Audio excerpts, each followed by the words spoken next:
I think this is ready to go.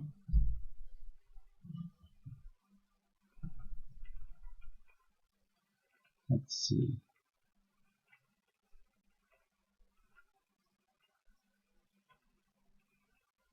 Yeah, it's picking up on my other laptop. Should be good. Okay. So I have nothing to do.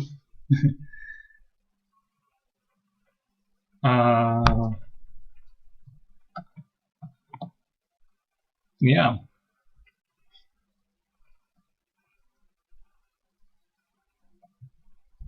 What better things to do on a late Wednesday, already Thursday night, than to try out Windows 10. So the reason I'm doing this is, let's see.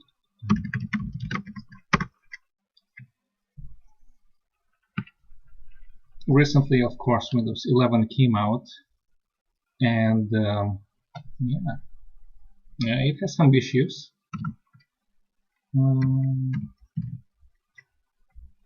And yeah, I'm kind of thinking of upgrading. I'm way overdue for an upgrade. I might show a PC part picker list later. But the thing is, I'm using Windows 8.1, and it's going to be unsupported pretty soon. I think January 2023, if I'm not wrong.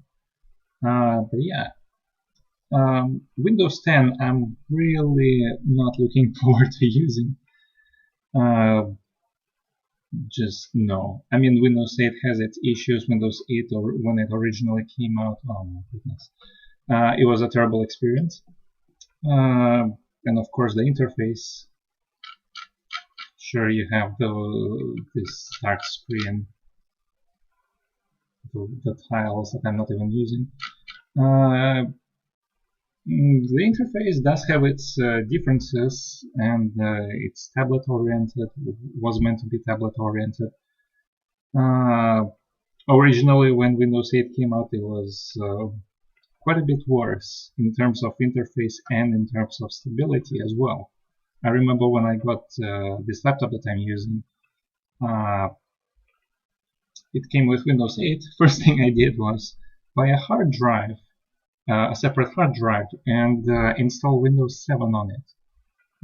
But then I moved up to Windows 8.1, specifically 8.1 Update 1, which kind of fixed a lot of things. Update 2, they promised back then, I remember, the start menu, bringing back the start menu. They didn't do that. Instead, it was just pushed back to whenever Windows 10 released. Yeah, I don't really like Windows 10 because what I hear about it, basically, the forced updates. This is actually, I mentioned this is update 1. If I go here, I'm not even checking for updates because I don't trust the updates that Microsoft is putting up. I don't. So I'm just kind of relying on common sense to save me, and you know, if some exploits come out, like what was it, the print spooler thing, just I guess I just go and mitigate that. So because I don't have a printer, it's disabled over here. But anyways, I'm getting way off topic, and I haven't even gotten to what I wanted to do. The November 2021 update came out, and because I don't want to use the Home Edition, Pro Edition, the Enterprise Edition, that's not LTSC, the one with, you know, like the kind of mainstream support, extended support that you got used to, say, previous releases, say Windows 7, if you, well, it was released in 2009, and you had like about 10 years, 5 years of mainstream, 5 years of extended support, additional 5 years of extended support. Windows 8, same, Windows 8.1, same thing. Windows 10, that's no longer a thing with the typical editions.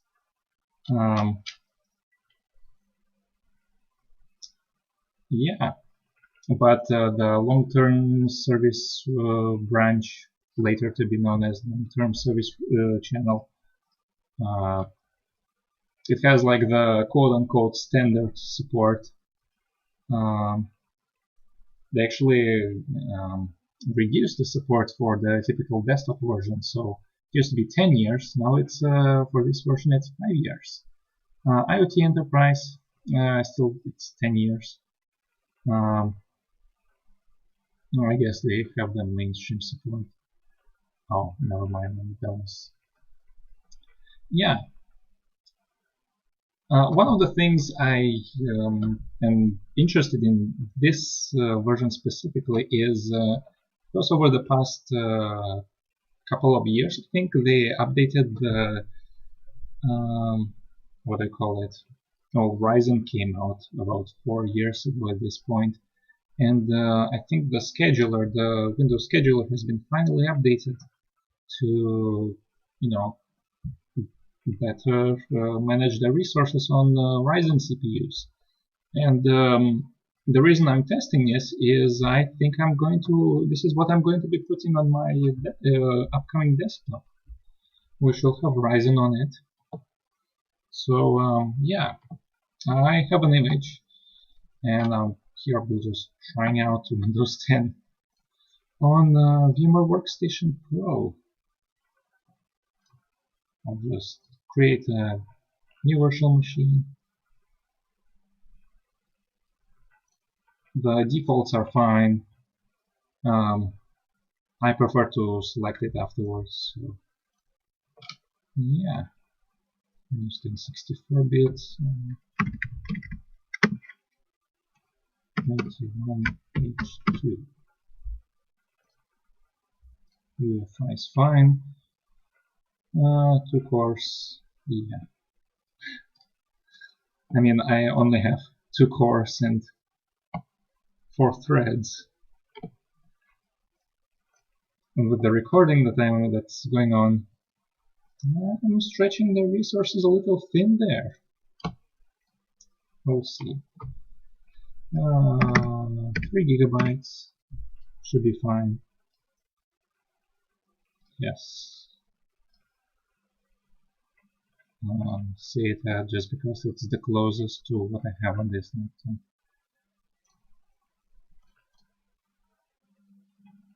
Yep. Sounds good.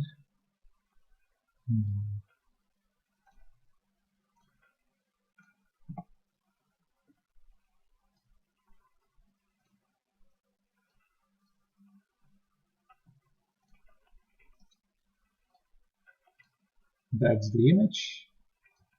I will not be connecting to the internet at first.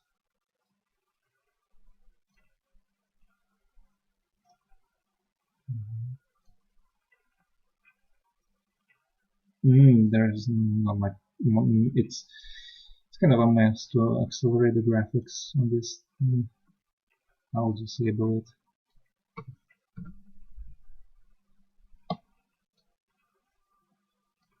One more thing I'll do is go straight to full screen when it's powered on, and the power controls, in case I do need to use them, I almost never use them. But in case I do, it's probably because something really messed up. Not necessarily with Windows, but yeah, just in case. Okay. How on virtual machine? Yeah.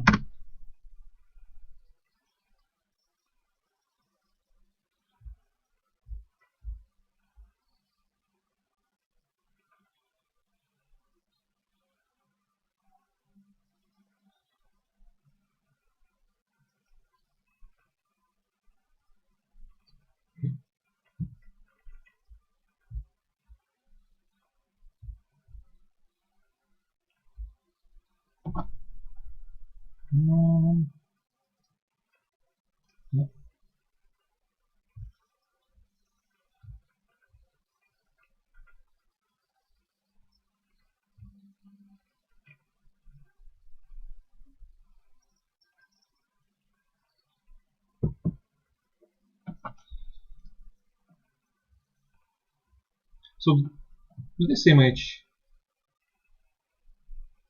has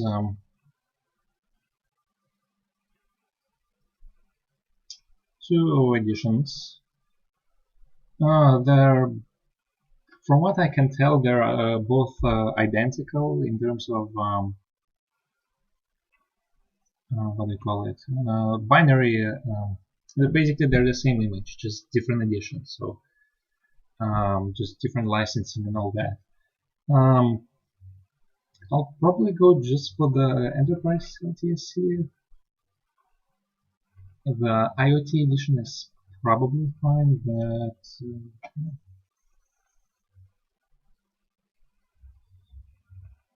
let's see.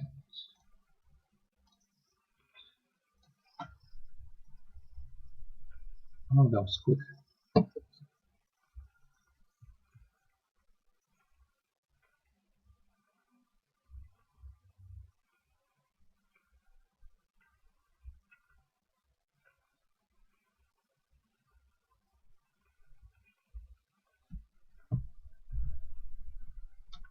While that is going, let me check what's up with my stream.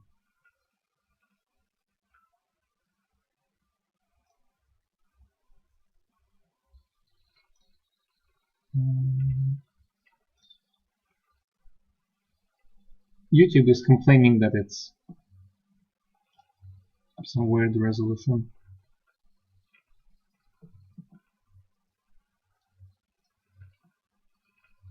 No, I'm not sure what's over that. I think I used to record the previous videos in 1280 by 720, so I just usually what I do is before recording anything, I'd force the resolution down to this. But I'm not really sure if Windows 10 is going to be very happy with that, the installer part. I think it needs at least this height.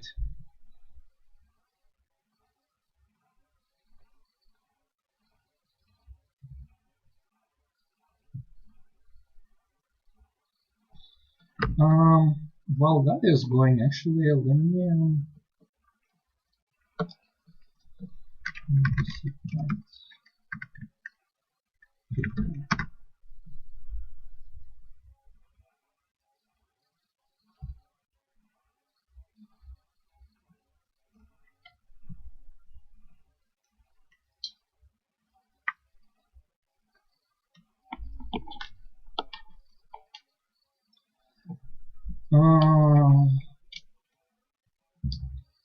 yeah, whatever. I'll just create it real quick to basically show what I'm looking for, because I don't really game much. Well, I guess there's Minecraft, and like the games I play are like Half-Life 2.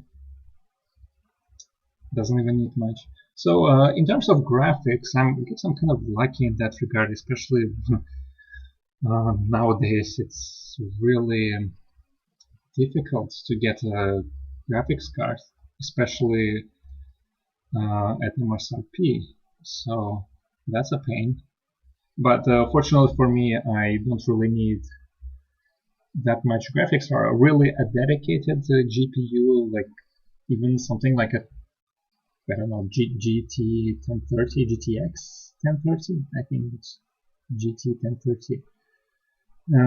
From 2 generations ago, that'll be overkill for me. I wouldn't really use it to its full potential. So one of AMD's APUs, or their CPUs with graphics, Radeon Vega graphics, that's fine for me. That's what I'm going for.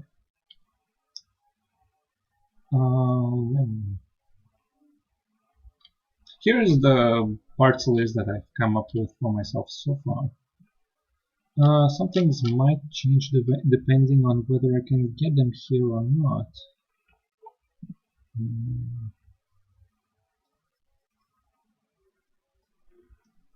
How's that installation going? 97%.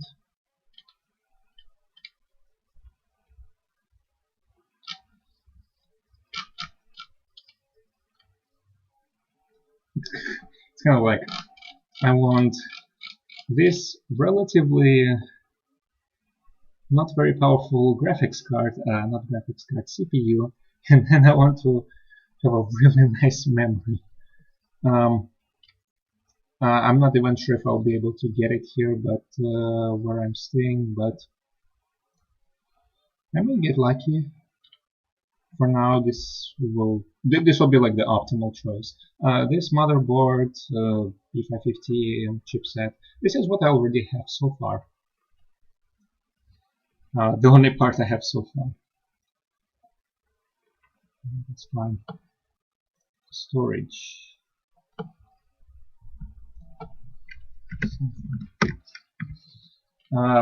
Those mainstream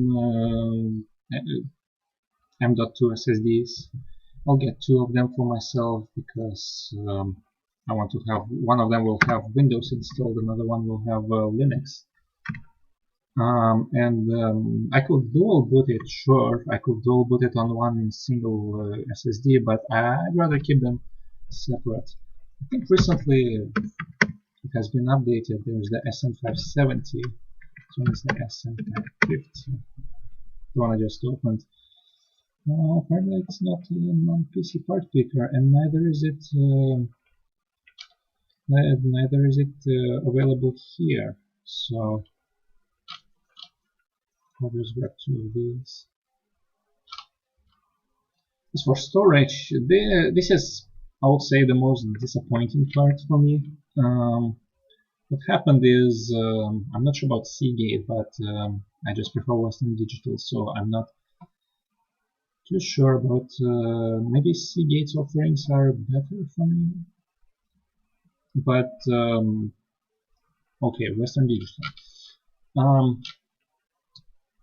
They have recently moved over all of their, if not most, all of their Western WD Blue hard drives to what's it called? SMR, shingled magnetic recording. Basically, what it does is when you read the data, you can read it from smaller tracks, but when you write it, it's like this white track that can override the adjacent tracks to it. So, like, writing the data is probably fine. Modifying the data is where it gets problematic. I won't be using it too much, actually. I'll be using it for archival mostly. So maybe I could get away with SMR, but I don't want it.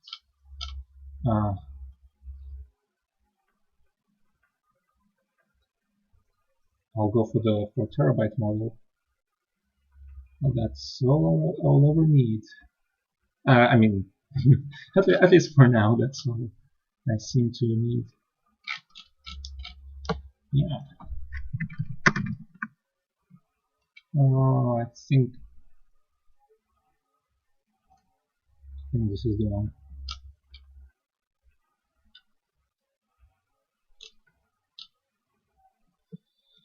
Yeah.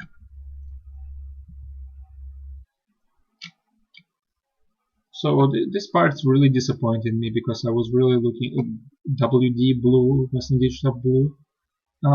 If it weren't for the change to shingled magnetic recording, it would have been fine. And so far, this is going to be my most expensive part, which is ridiculous. Well, apart from the APU, of course. Um,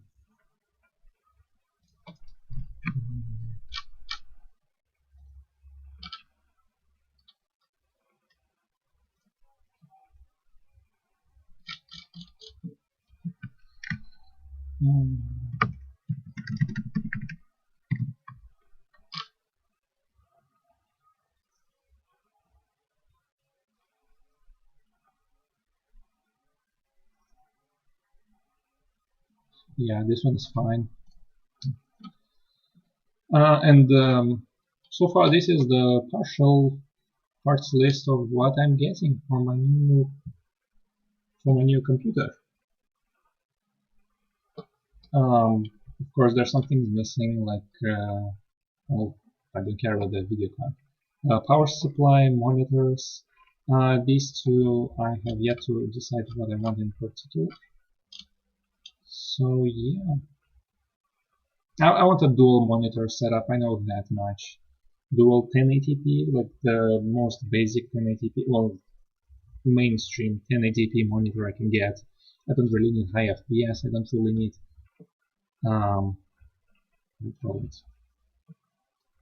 I don't really need that much. But in the meantime, I'll get back to installing Windows 10, which is what I want to do in the first place.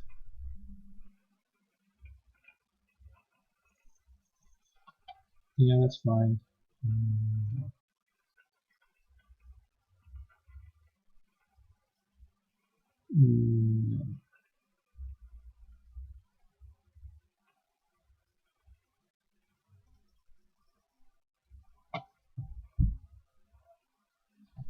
We're going to use this PC. It's me. I'm gonna put a password here.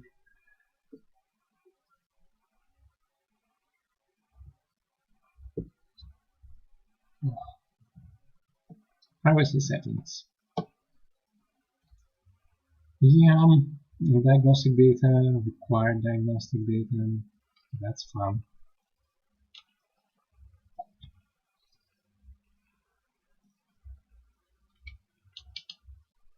I think that most of the issues I have really are with the more mainstream editions of Windows 10, if you will.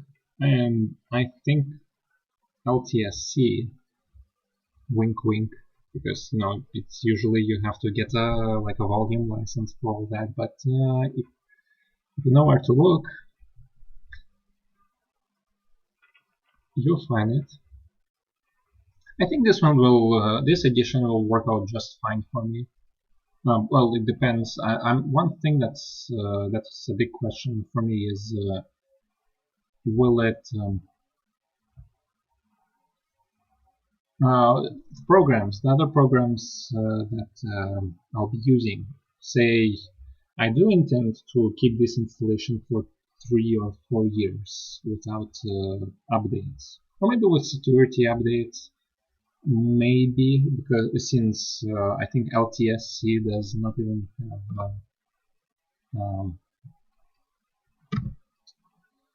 I'll look at it later, but I think LTSC doesn't have feature updates.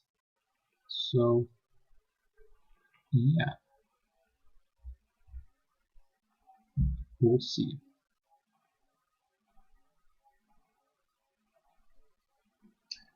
That's the only question. Will the other programs drop support for it? Will it not? Will they not? Yeah, I'll just have to. I'll just bite the bullet, I guess, and try it out for myself.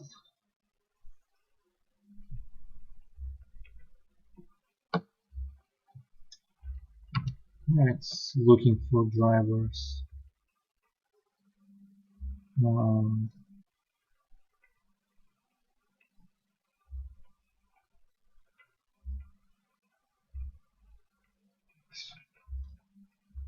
That's all right.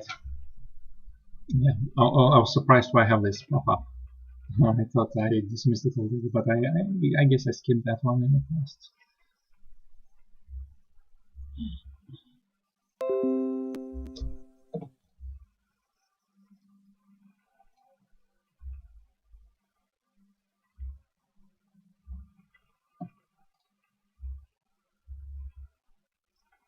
Oh, this is looking all right.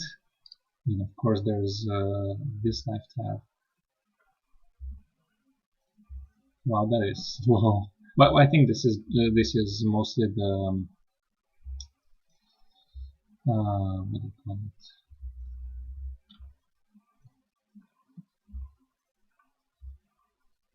Because I'm on a virtual machine, I think once I install the VMware tools, it should be a little better. We'll see.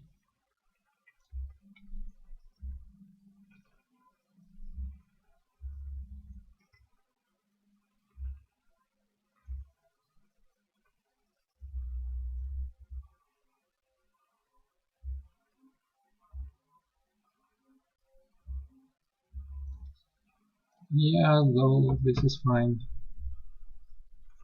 And you should set the resolution correctly.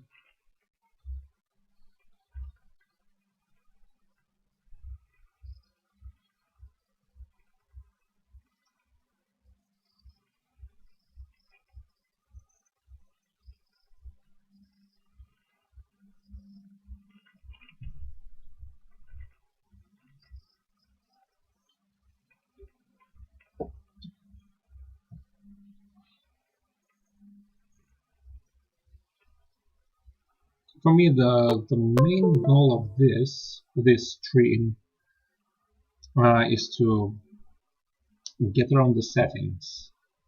One thing I'm quite particular about is the Windows settings, whether I install it on physical hardware or on a virtual machine. I want to take my time. The installation usually is the fast part. But you know, going through all the settings, and of course, because I'm on Windows 8, I have to go through, well, of course, the control panel here and also the settings here. So there's that.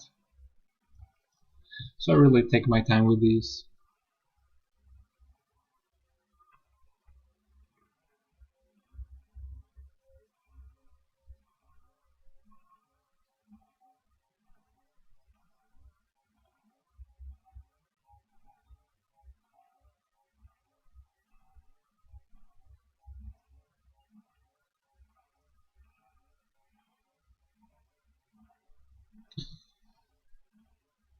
That's taking a while. Okay.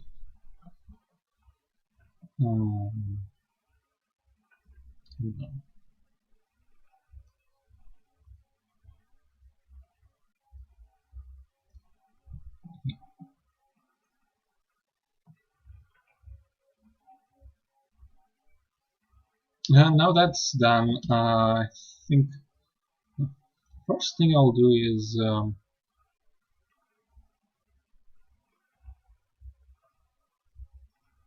standing there just now? What happened?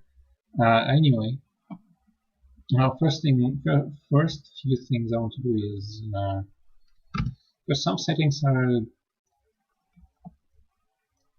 you'll have to activate Windows to, usually it's personalization settings, but still.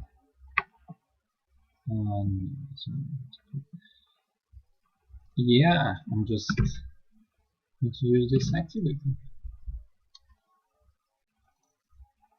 I don't think I can really say where I got this from, but if you know where to look, you will find it pretty easily. Auto renewal.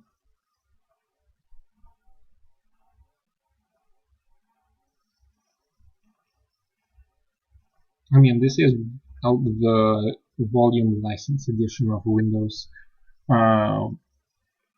which this activator is meant for. But what I meant is, this is the LTSC edition. You're not just going to randomly get your hands on one. So, not pretty obvious. Found the image, found the activator.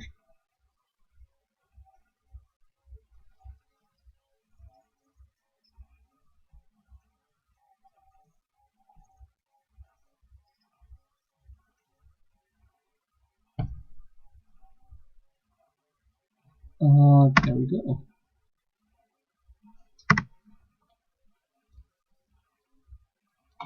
And for now, I just want to let me see the things. Yeah, I'll probably just do settings first, because there are a few more things I wanted to do, like install a few programs, tweak some registry settings, see if they still work. I use them on all my installations. I'll go through them later. But for now,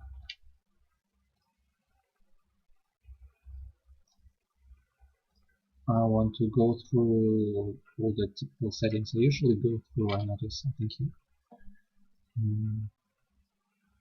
Oh, that's probably the same thing as this. Yeah, I just okay. I just go through all the settings one by one, the ones I typically change, and see if anything is different.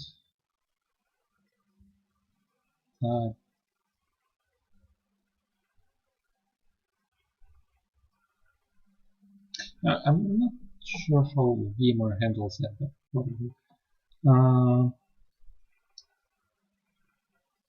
Yeah, all this is fine. Registry editor, that's we'll get to that.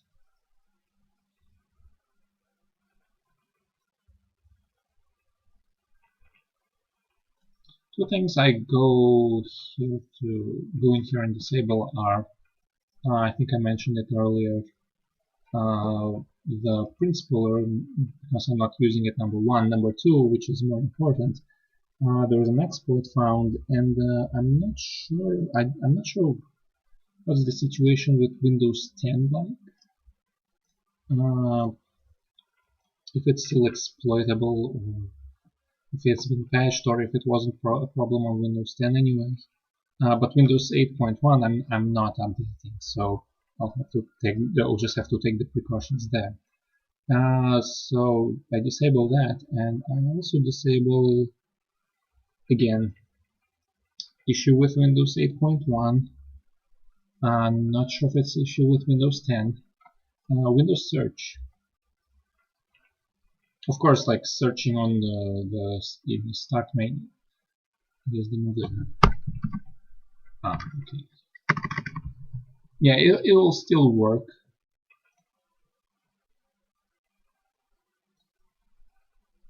Oh, I guess it activated on its own. Yeah, but I disable it because something to do with the indexing. Yes, should still work.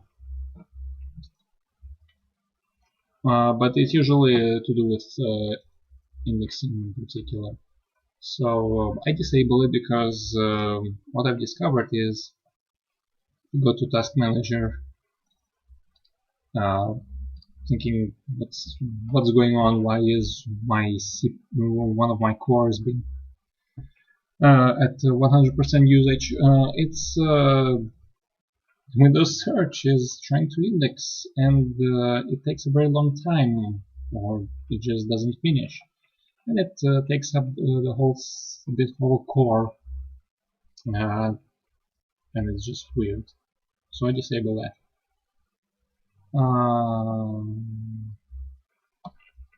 Okay.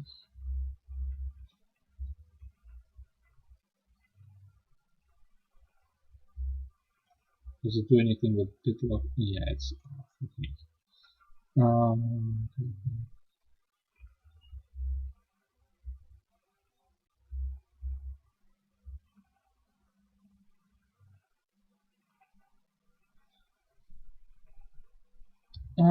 Date and time. It's probably wrong here, but it's the last thing I'll need to worry about here.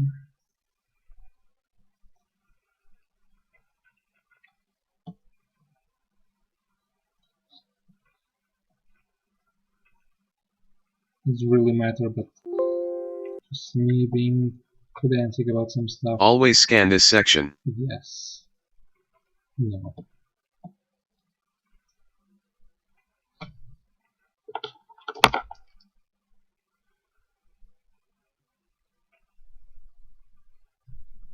I mostly did it just to hear the stream on my other laptop.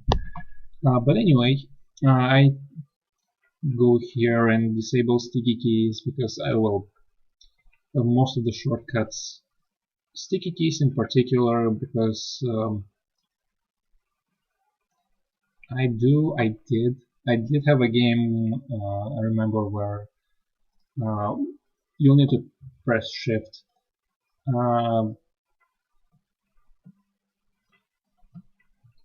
It's like how do you call it? I'll have to recall the details later, but anyway, yeah, sticky keys is the one I trigger the most. Well, the one I used to trigger a lot.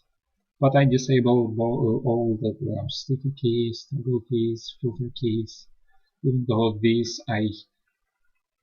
I don't think I ever accidentally activated.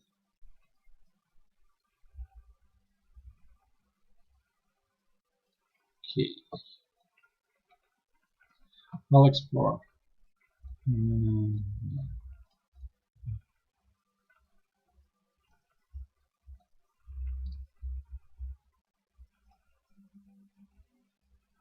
That's not what I wanted to do. I wanted to pin it to the taskbar.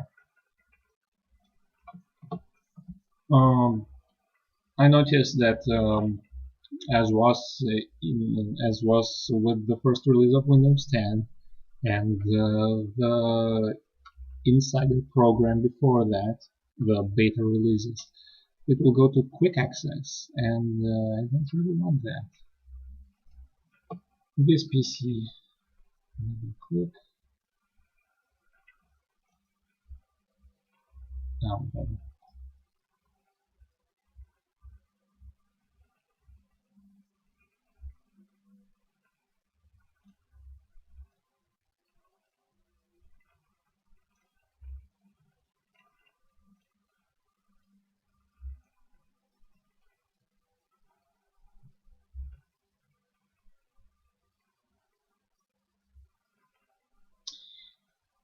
Encrypted or compressed NTFS files in color. I'm not sure what's. I'm curious. I mean, I'd probably never encounter them because I don't really go around digging around system files, and I don't encrypt or compress my own files. So yeah, but still, something I like to have enabled. Used to be the default behavior in the past. Actually, I'm kind of curious now. I don't think there is even an option to disable it. Oh, it's enabled by default.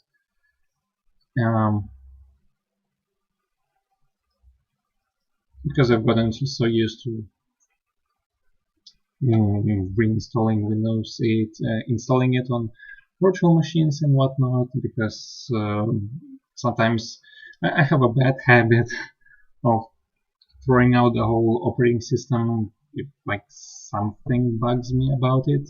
Like just kind of set it up.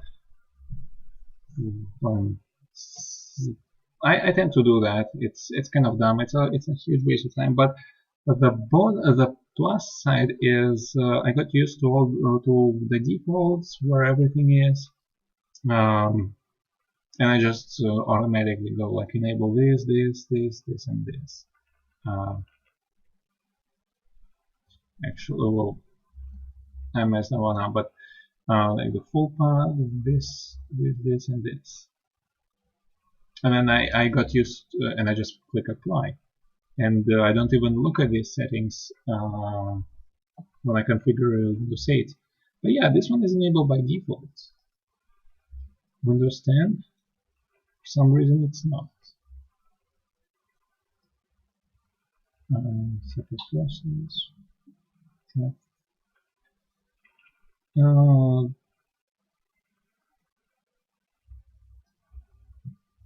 Yeah, that kind of makes sense. Search.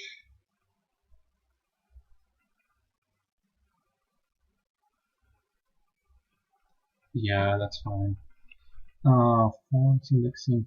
Yes, I could disable indexing here since I had issues with the indexer.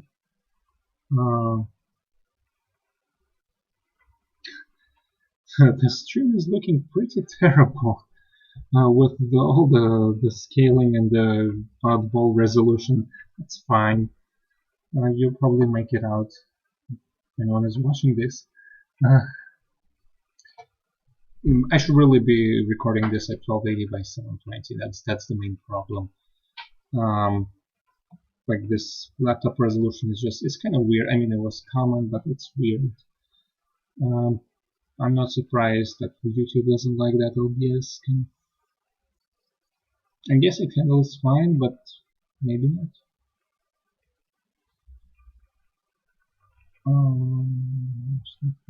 The modem.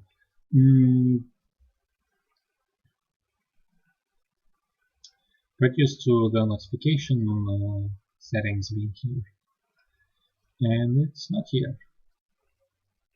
Actually, there's something I forgot to disable, and I meant to do that as admin. One of the things I disable is the hibernation, but not that actually, but rather as a side effect. I disabled the fast startup, I think it's called. Basically, whenever you shut down Windows, starting with Windows 8, it will, instead of shutting down, it will like sort of hibernate. So whenever you start it up again from cold boot, you're not actually starting out you're not starting out fresh. There are some things that Windows saves and then preloads. If you restart it, then it will try and it will restart quote unquote fresh. But yeah, as a side effect of doing this, fast startup will be disabled, and so every time the system is powered on,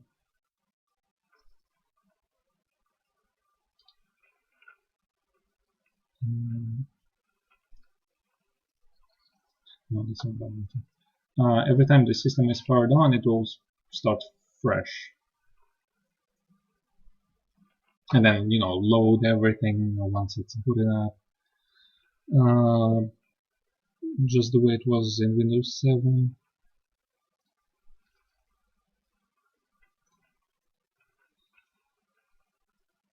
Ultimate performance on higher-end PCs. Mine is not a higher-end PC, very far from it. It's a laptop from 2013. The CPU I'm using, actually, here, the CPU I'm using, yeah, it gives it away. I think this is the CPU that, what is it called? the Surface Pro, the original Surface Pro came out with. Yeah, I know because my dad, he has the Surface Pro. Yeah, that's fine.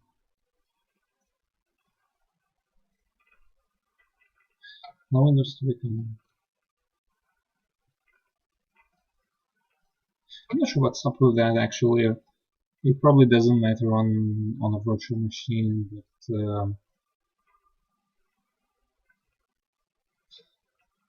usually I don't put my laptop to sleep much, but when I do, I don't really want it to suddenly wake from some event on task scheduler or whatever this part means. Yeah.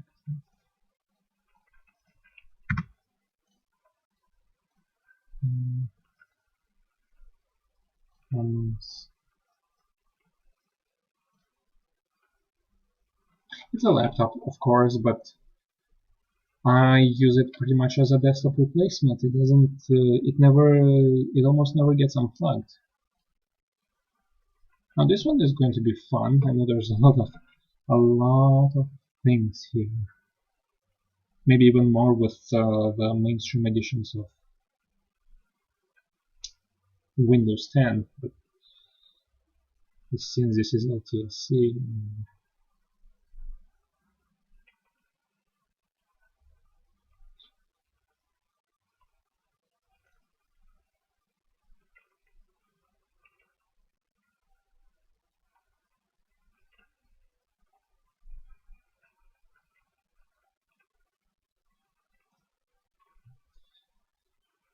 these new features are kind of interesting. I've kind of wondered about them ever since Windows 10 got released, but mostly just out of curiosity, not really because I'll be using them.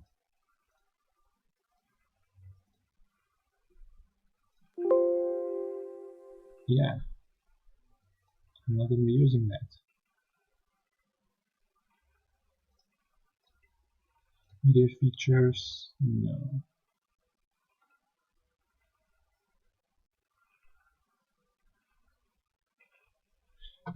Write convention system, printed PDF. That's probably fine. XPS document.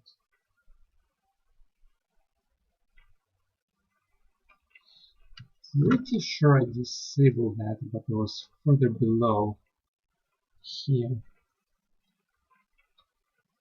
Yeah, it's just XPS services and XPS view. So it's a little different here.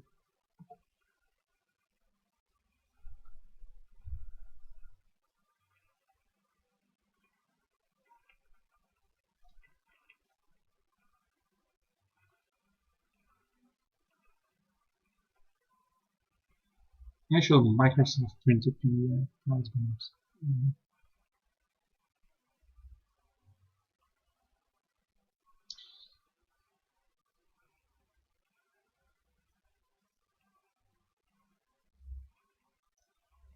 I'm not sure if I disable that, will it work on, say, Firefox?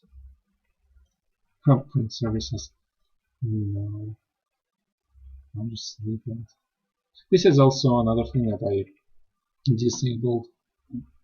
Same thing. SMB 1.0 is apparently not very secure. Windows 10 disables it by default. Windows 8.1 and below has it enabled by default. So I remember that.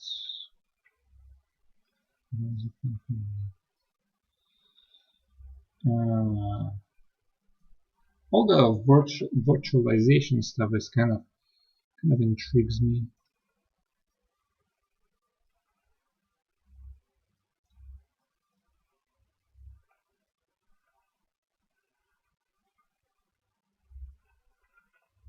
Linux shells and tools in Windows. Now that I have to try. I might try tonight. Not full. That's also something I disable. I'll probably enable that. I have plenty of time.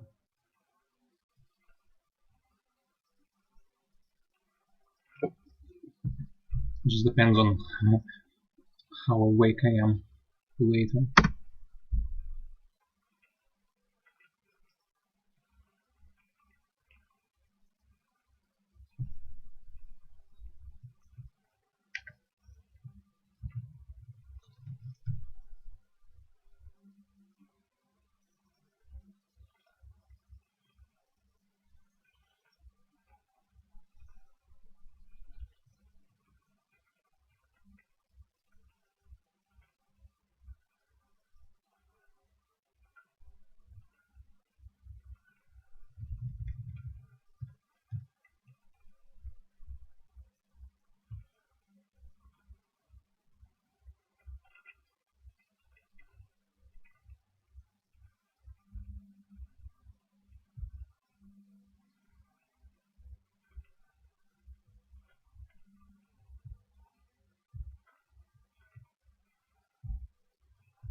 Let me just double check.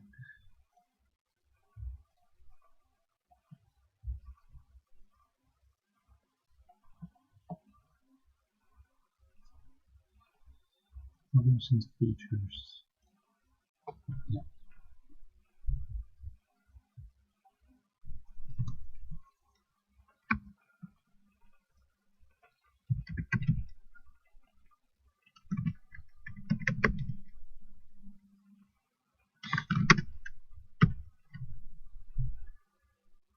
Now that is something I am still not quite sure about. I'll have to look it up later. But yeah, what looks fine. Yeah, containers.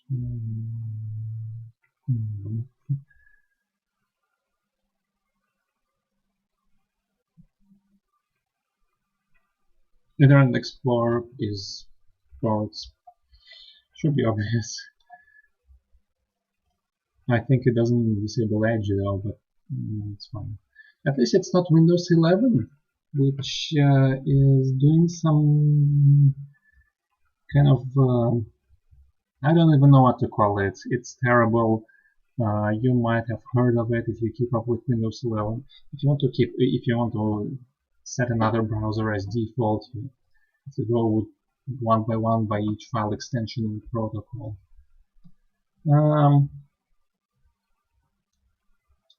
Apparently there were some workarounds as well, but Microsoft's like, yeah, we're gonna patch that up because Edge, use Edge.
I'm distracted here for a moment because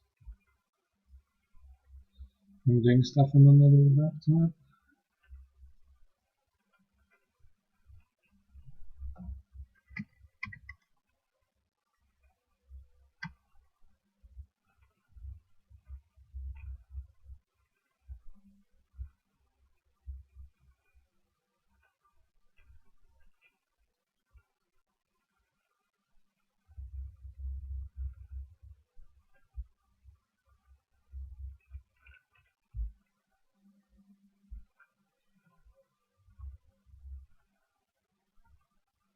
The thing that's annoying me about YouTube is, apart from the other thing that's a source of a lot of controversy lately, but that's another point.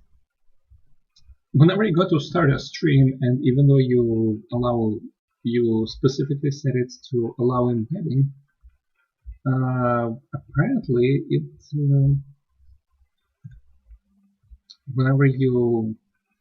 apparently it doesn't remember that setting. I don't understand why.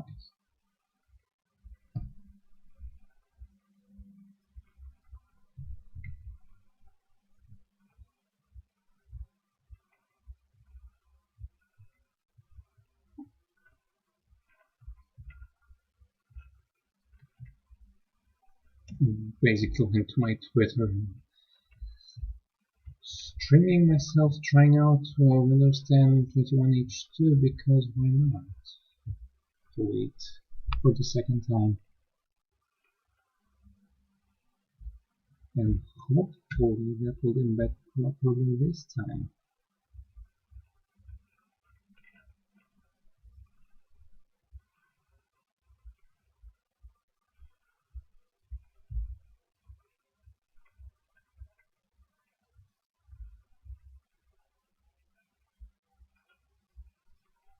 Or maybe it won't.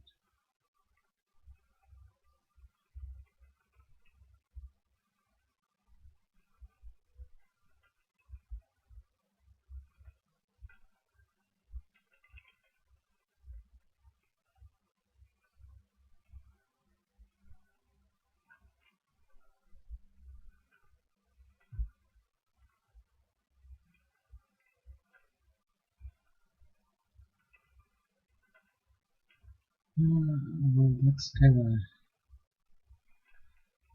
whatever.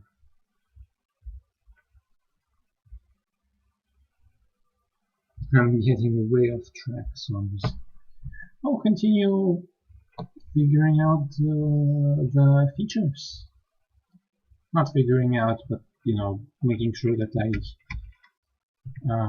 the ones I know that I won't be using, I have disabled. The ones that make sense to keep enabled are kept enabled. Basically, the minimal necessary and nothing else. And I guess PowerShell, because that's interesting to me. Subsystem for Linux, because that's interesting to me. And there are the things that are interesting, of course, but I won't be using them as much. They're just kind of like, hey, that's a neat feature that I now know how to use and will never touch again because I have no use for it apart from just I know how to.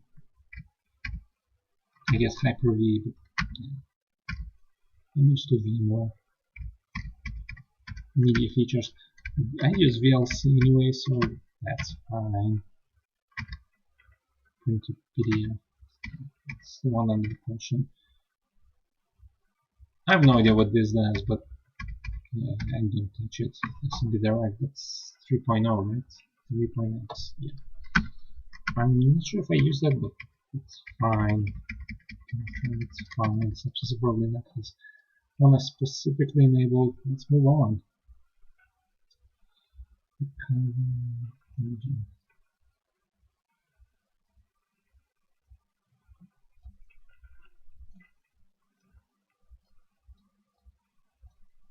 What I like to do is basically set everything to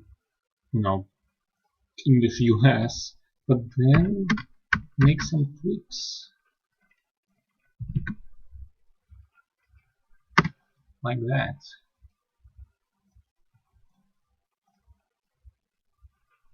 Yeah. Maybe it doesn't really make much sense, but to me it does. It's more convenient.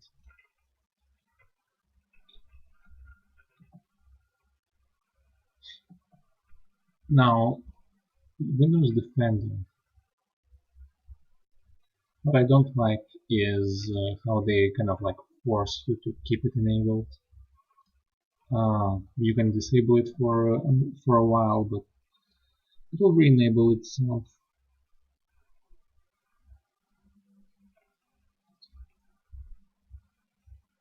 This is pretty minimal, I guess.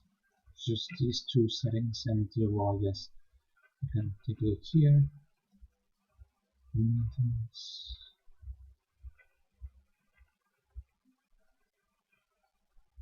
Alright, I wonder if I have the same thing on 8.1 here. I know that there is more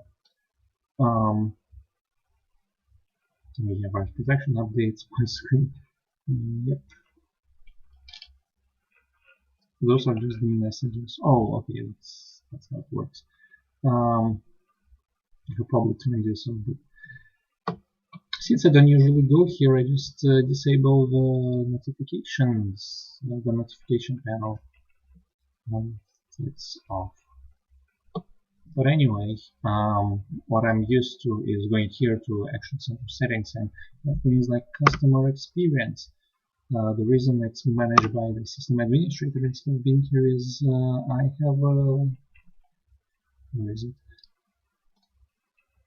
Spybot anti-beacon 1.7 specifically, because after that they started adding a lot more features, and I think now it's a paid program. But yeah, 1.7. It's basically it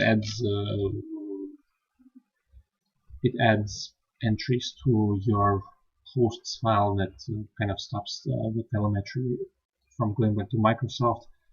I think that it's more difficult to pull off on Windows 10 anyway without breaking a bunch of stuff, so I won't bother. Plus I'm on LTSC. I'm aware that some settings Windows just ignores or used to ignore, even if you went to blue policy, like, hey, I do not want to send all this information to Microsoft. I'll just ignore them.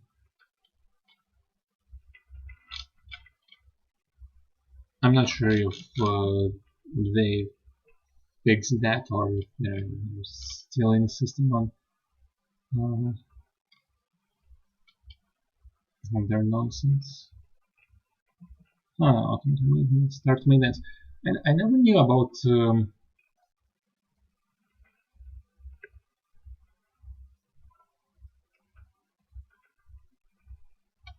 I have no idea what this maintenance does.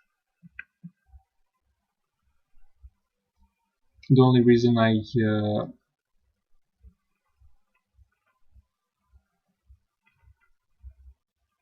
not sure, maybe if the program crashes, if this is part of it, and I disable that because that never works. Like when Microsoft tries to something went wrong with this program. They want to send information to Microsoft. It probably never helps, does it? But yeah, I wonder what's up with the maintenance.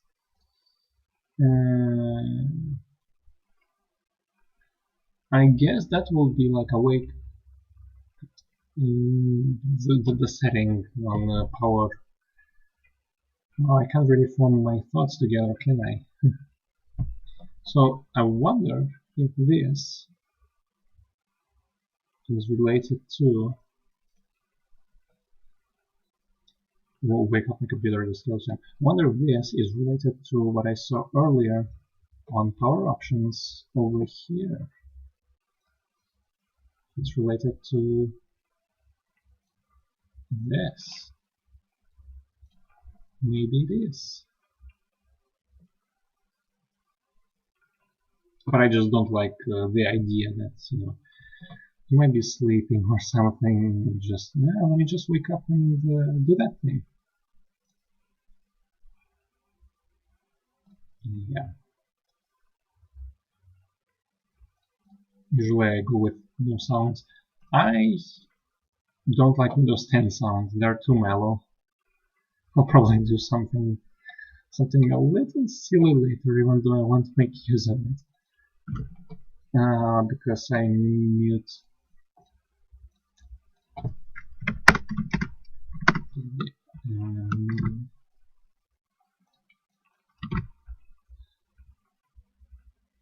that's for later. That's what I thought I will do. Like Windows 10 sounds, I don't know. I don't like them. I don't.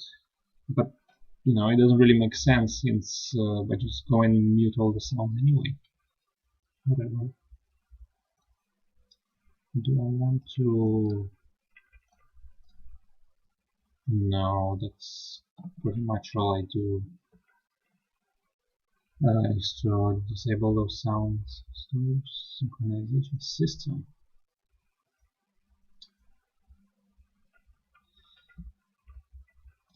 Okay.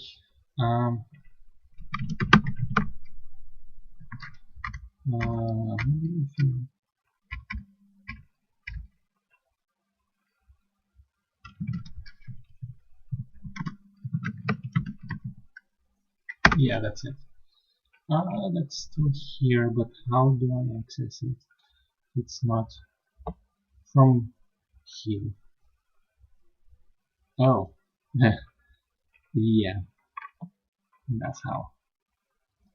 Because the only reason I go here to system, oh, shoot. The only reason I go here to system is just to, you know, performance. You might have noticed I don't have any animations going on because, well, number one, I guess it saves a little bit on my CPU from 2012, 2013, which is dual core and hyper-threaded, but it's not fun.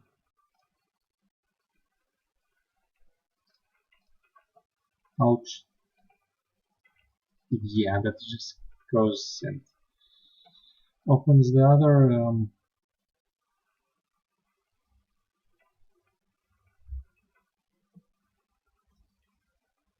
allow troubleshooting to begin immediately when started. That's what I disable.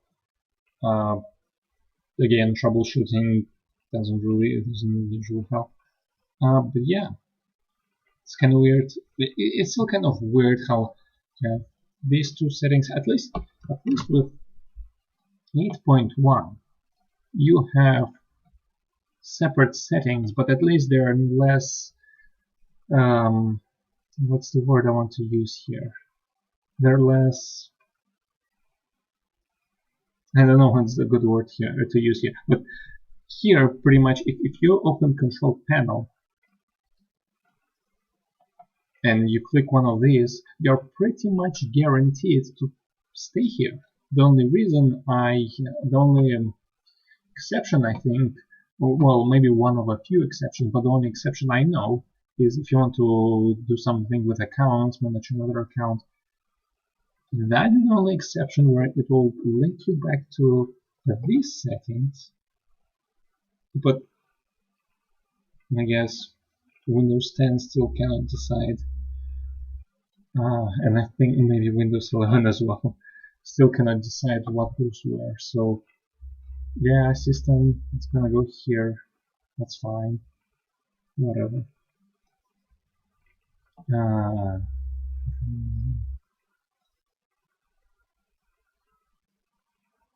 No, I do not want that.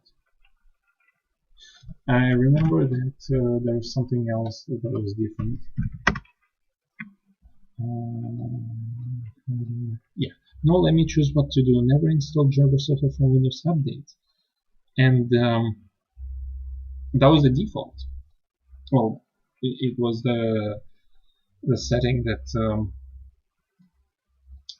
that was enforced, I guess, on my installation of 8.1, since I went to Windows Update, changed settings, never check for updates. That's what I did. I guess here, because of all the stuff with Windows Update and how you can't really disable it anymore. Or can you? I forget if LTSC like forces you to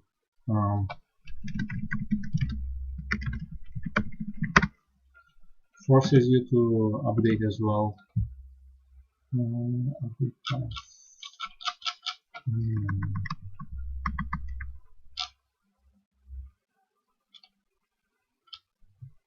Oh, can pause updates. Huh. I wonder if it's like for a brief period how it used to be, or if it's like, you know, I no longer want updates. Stop that. Um,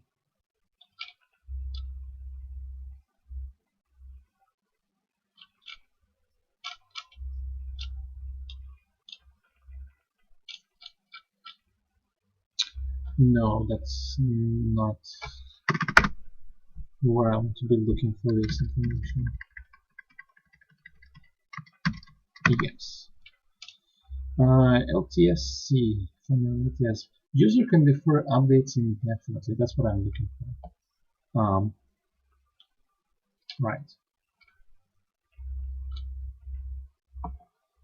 That's what I'm looking for.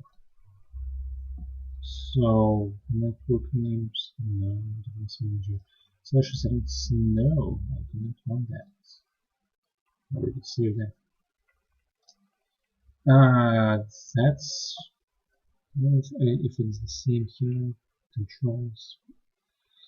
Windows animation password peak. I guess that will be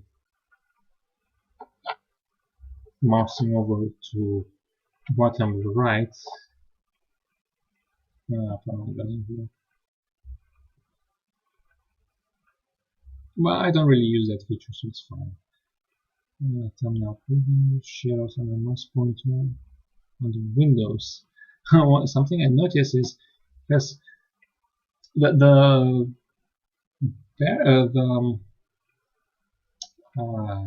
what do you call this? The borders, the window borders are very thin. I kind of like that, but the shadows, oh boy, I don't know. I mean, I guess it kind of looks nice, but it's a bit much for me. And besides, I kind of disabled that kind of sugar candy anyways for myself, because I kind of just I prefer my system to, you know, with what limited resources, especially with what limited resources I have on this system. You know, I prefer snappiness. Like if it, like instead of animating, like I just want to snap into place. Maybe it may seem jarring, but that's what I prefer. Choose some sort of icons. Solutions translucent selection rectangle. That will be when you select stuff like this. Window context when dragging. Oh yeah, I forgot that. Yeah, you can do that. Smooth edges of screen fonts. Yeah. Smooth scroll. Drop shadows. Anyways, what I do is best performance and thumbnails are fine. Translation solutions fine. Smooth edges of screen fonts. That's fine. There's only 3 things I need.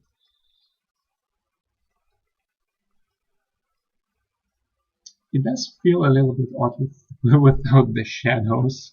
It's such thin. Yeah, that's fine. Whatever. I like to set a custom size here for this virtual machine. 5 gigabytes. That's fine. I prefer to have fixed size. It may make a difference. It may not make a difference. It may be silly. Usually, don't really need to do all this, but I kind of prefer that way.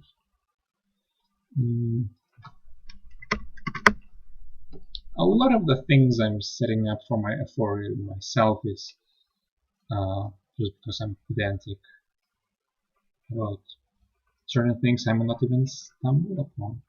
That's disabled by default. I know that Windows 8 is it enabled by default. Windows 7, I do not remember. No remote assistance. No, don't allow remote connections. No. It will restart.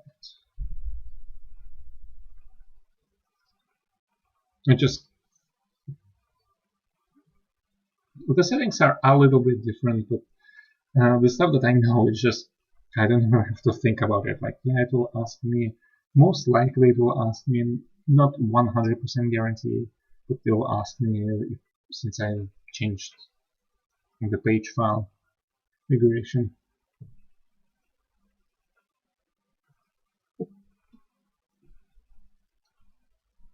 Something I don't even really think about. It's like, okay, I expect that window to pop up here, and I know press that button here.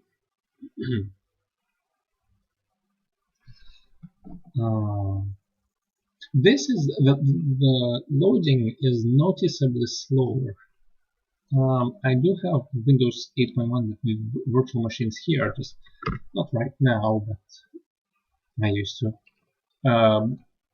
They were much faster about loading on boot up. That is noticeably slower. Yeah, I guess there's that.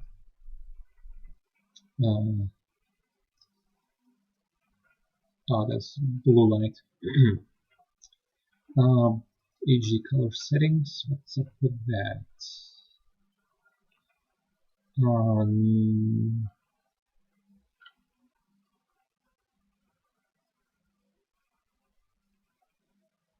What?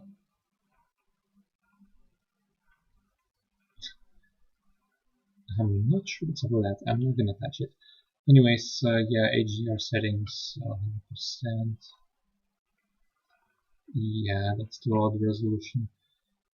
I guess I can set it now to. Wow, that was fast. No, I'm used to like first it will, you will have to apply it, and then it will ask you for 15 seconds if you want to keep the settings. I didn't expect it to. That's a beautiful refresh rate and beautiful bit depth. That is wonderful. 64 Hz or 1 Hz. Nice. I like finding the small inconsistencies like that. I'm pretty sure it's not Windows, it's virtual machine.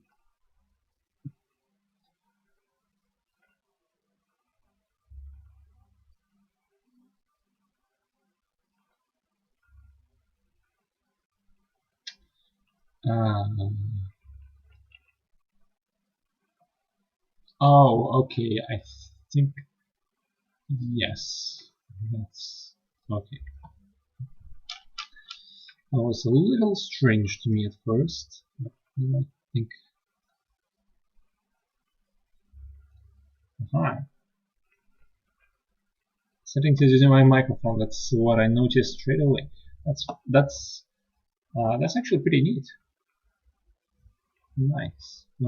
Speakers. Yeah. Troubleshoot. I don't need to troubleshoot. Manage sound devices. That's just these two. Microphone. Yeah. App volume and device preferences. Yeah, that's not really interesting to me. Cool. Now, one thing is trying to get used to. The additional settings in Windows 8 from the settings app usually will be like below here.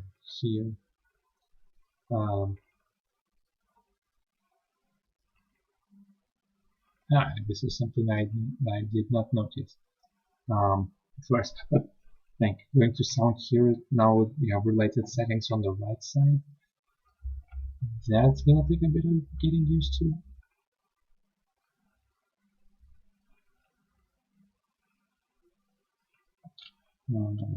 Let's kill the settings again. This is something I missed. Some may look blurry when you're displacing Exchange, Shadow apps. Apps. Do you mean like apps like Microsoft Store apps? And let Windows try to fix apps so they're not. No.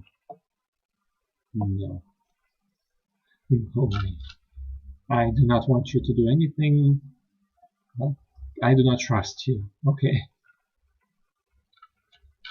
Bluetooth and sound control panel. I think it's yeah, that's what I expected. Privacy settings. I'll get to that. I think it's yeah. I guess it just I'll get to those eventually. So I won't bother. Notifications. What's the notification here? Yeah, those fine.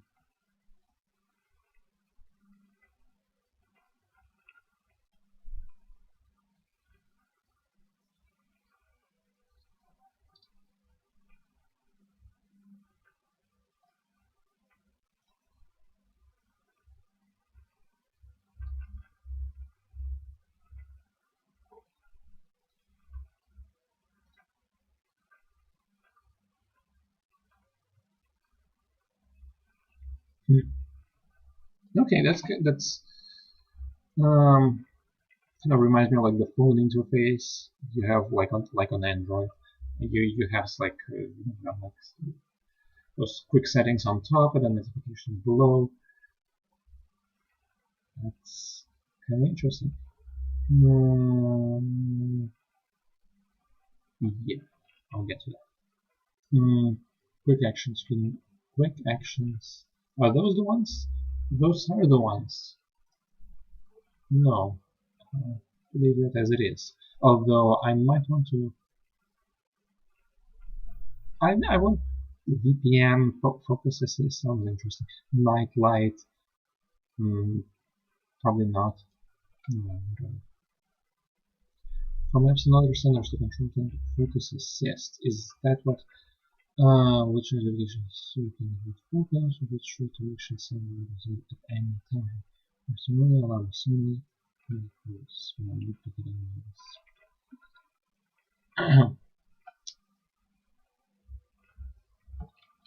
I guess it's something like a more advanced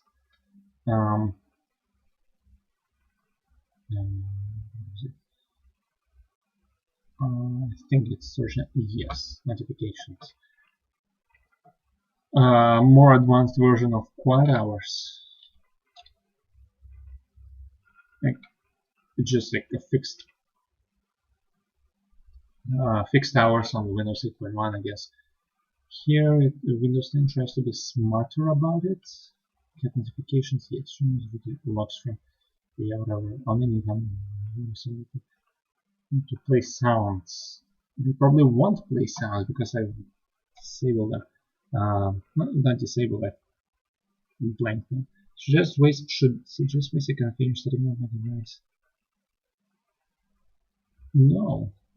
Suggest ways I can finish setting up my device to get most of them out of Windows. No thanks.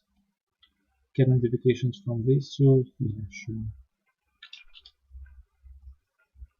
Oh, that's the next setting. Focus Assist. Get all notifications from your apps and contacts. Automatic rules. During these times, now this is what the 8.1 has. This is what Windows 10 has. And I'm duplicating my display. Duplicating. Oh, duplicating. Okay, so I was thinking, well, what if I have two monitors and I'm not like copying the screen over? Well, that's duplicating. That's what part of my brain didn't think of that.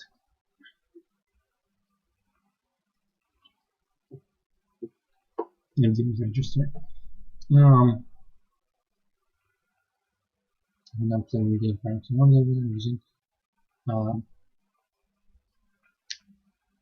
Yeah, that kind of makes sense. I guess it's kind of similar to, I guess, if you're playing a game and you have notifications pop up here, they'll just, if they won't bother you much. They won't bother you until you exit, and then after a while it's like, oh, hey, this happened.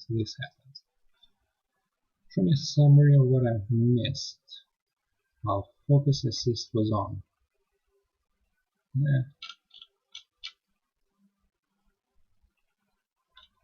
Probably not.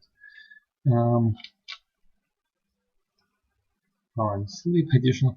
Yeah, that's no, that's not anything.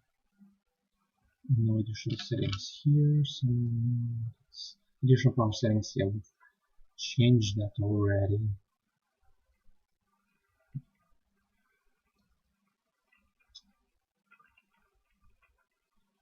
Storage sense and organize the free space by getting rid of files you don't need.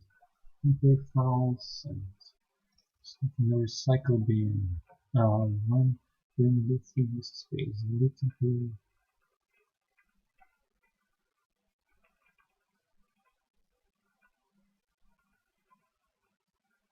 Well, I like the idea, but for my purposes, I'm gonna say no. Delete temporary files that might not using no. Just keep them there. I'll get to them myself.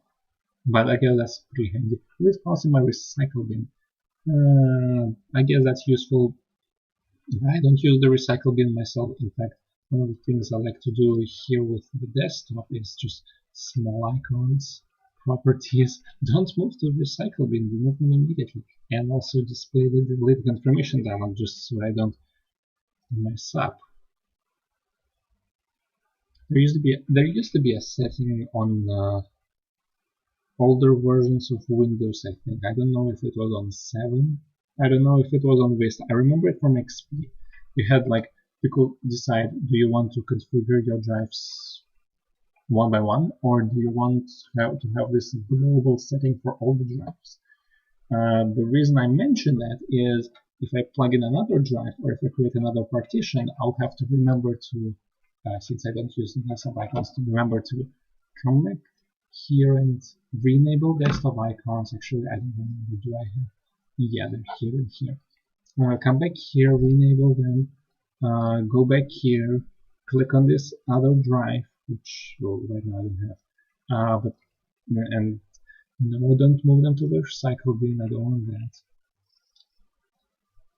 Yeah, I'm saved.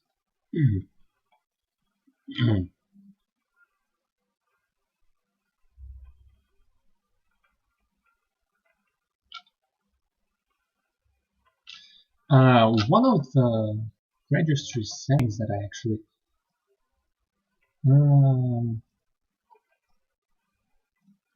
where's the border? That's a bit. I guess that's why you would want to use the shadows, huh?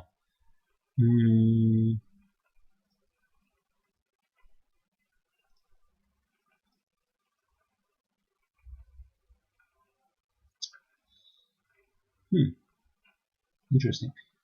Anyway, yeah, I'll just go ahead and ignore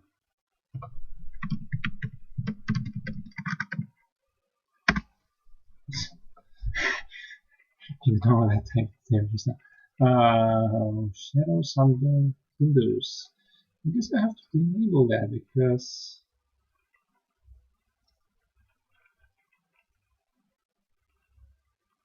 it gets weird if I don't.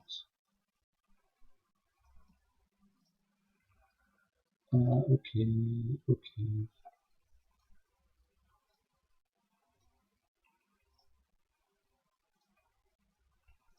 See, this is fine. This, for some reason, is not.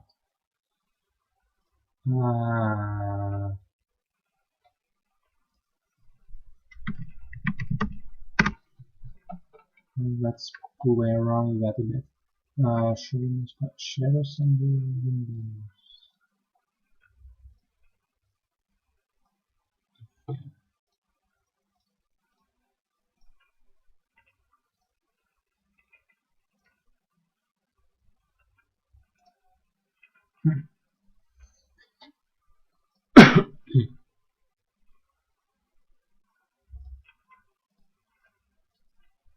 Interesting. Okay. I don't even remember where I was going with this. I guess I'll just remain it here, like I always do. Right. Some of the things I wanted to copy over. The registry. and Firefox, since I want to avoid using Microsoft Edge as much as I can. One of the things I set here is no low disk space check. It's supposed to be disk with a K, but apparently the register setting is disk with a C.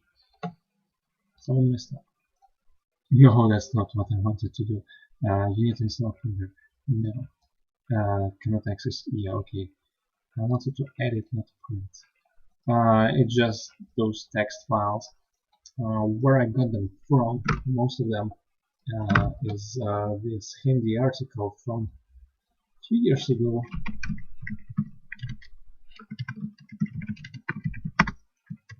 So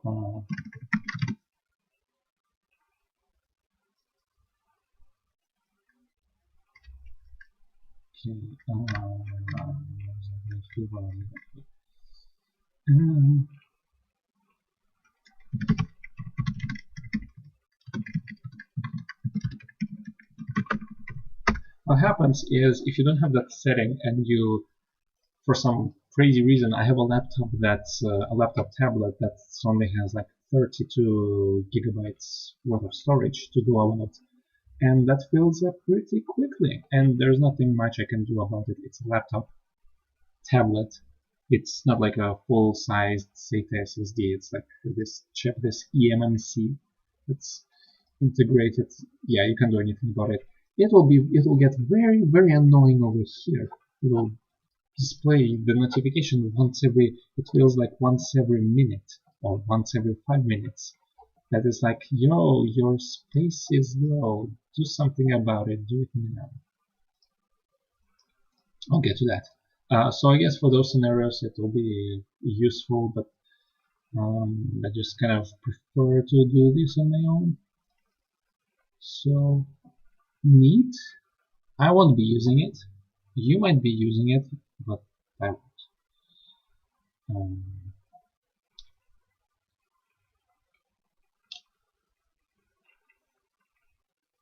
I kind of want to check, but I really don't want to enable it just to. Yeah, that's probably like it's either run this on a schedule or when there's a little free disk space. Probably that.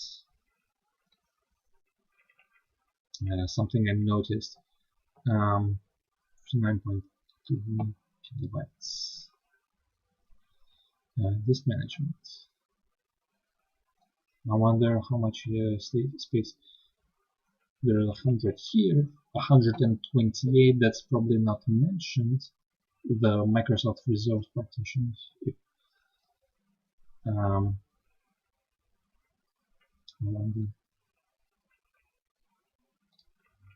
Let's see, volumes. Reserved space 100 megabytes. It usually doesn't appear. It's kind of like this weird hidden partition that's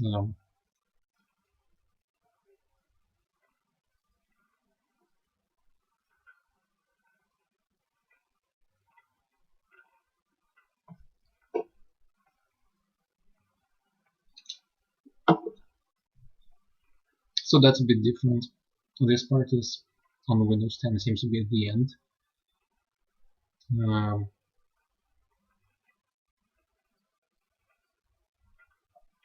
For a second I forgot what this disk was about. It's Linux. It's a small SATA SSD back when they were a thing in 2013. It was meant for caching. There was like 24 gigabytes to go about. I replaced it. Whatever, I'm getting distracted. Anyways, there's some space that the disk management tool does not tell you about. This reserved space, and I think it's more like 128 megabytes rather than 100. So you have like this recovery partition, EFI partition, and 128 megabytes filled up here, where pretty much the only place you'll know about it is if actually I can probably show you. I forgot that this is not Windows 8. Okay, Shift Restart. It's a neat tool if you didn't know. If you hold Shift and press Restart, you get these advanced options. Windows 8 has them, Windows 10 has them, Windows 11 probably has them as well. Cool. Hard drive, CD on CD. I don't know if we still have that. Yes, I do. I'm getting way off track as I am tonight. I just feel like rambling and sharing some of my discoveries and finding the small inconsistencies to and from. It's like putting pieces of the puzzle together, finding all the differences, find 10 differences between these two operating systems. I'm just sharing everything. The reason I'm going back to this installation tool is it's pretty much the only place within Windows, well, within Windows installer in this case, Windows, the installed Windows hides it pretty well apart from that reserved space. But if you go to the installer and you click on the custom installation, it's smaller here. Windows can be installed here. This is a Microsoft reserved partition. That's interesting. On Windows 8.1, this is 128 megabytes, not 16. 16 is pretty small. Oh, interesting. I guess I want to quit. Yes. Then this is pretty much the only place we know that where the other 100 or I guess 16 megabytes are gone. I guess like if you boot Linux, it will also tell you. It will not be able to do anything with the partition, or it won't be able to look inside it. It won't know what to do with it, but it can see it. It can delete it if you want to. It's kind of this mysterious partition scratch space, maybe. It's I think Microsoft is like, yeah, this is up to the OEMs, or like companies like HP and Dell, to figure out what they want to do with it. So yeah, there's that. Not be needing the desktop icons. I like it clean here and uncluttered. Usually the place I do clutter is all these user folders, not 3D objects. I don't have a 3D printer, so well, yeah, desktop. That's not desktop, that's documents. Desktop is hidden. The desktop icons are hidden, and besides, they'll be filled with shortcuts from programs anyways. At least the ones that won't let me disable, like, hey, I do not want this shortcut, I'm not using it anyway. These are the files that will get cluttered up on my installations, not the desktop. The desktop will just be nice and clean. Where will we have features? Settings. If I go here, it will probably open the app instead of. Yes, it will. But that's fine. I'm done with control panel for now. Focus assist. Powers of storage. That's what we left off. Yeah, handy. Won't be using it. Compare files from categories. Jeez. The nice thing about Windows 8 was I think Microsoft was crazy enough that, well, they figured out like, hey, we need to compress some of this system files to be able to get installed on those 16 gigabyte drives. I don't know if anyone actually did that. No, ship devices with 16, 16, not 60, 16 gigabytes of flash storage. But Windows 8.1, Windows 8, maybe not Windows 8 RTM, Windows 8.1, could totally do that. Sure, why not? If you're a crazy person like that, sure. I guess there was also the fact that getting sidetracked again. There's actually I'm reminded of this YouTube person. I don't like how I get all these Russian videos. I don't bother. I'm not used to them. That's beside the point. If you're interested, this guy used to work on. I guess he does like these streams, but like some of his videos.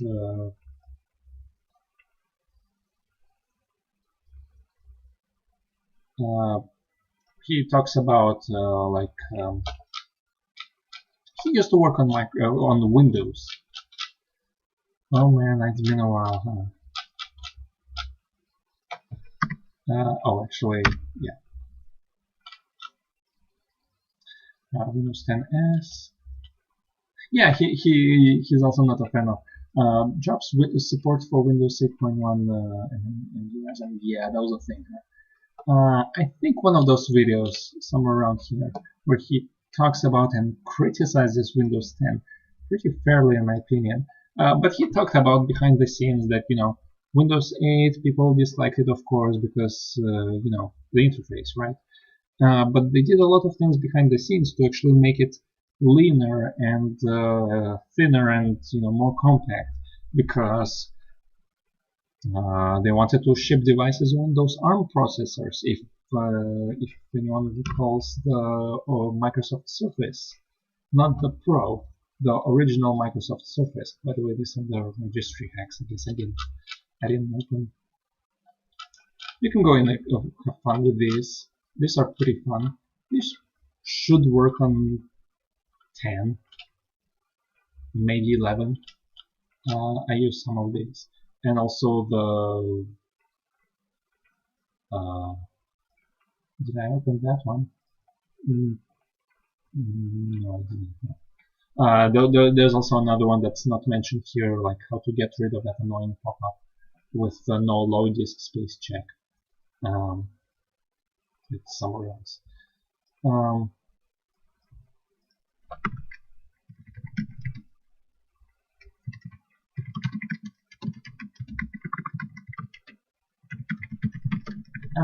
pretty sure I've typed that somewhere. Like I have this. Oh, it's actually here. It's not in the top 50 list, but yes.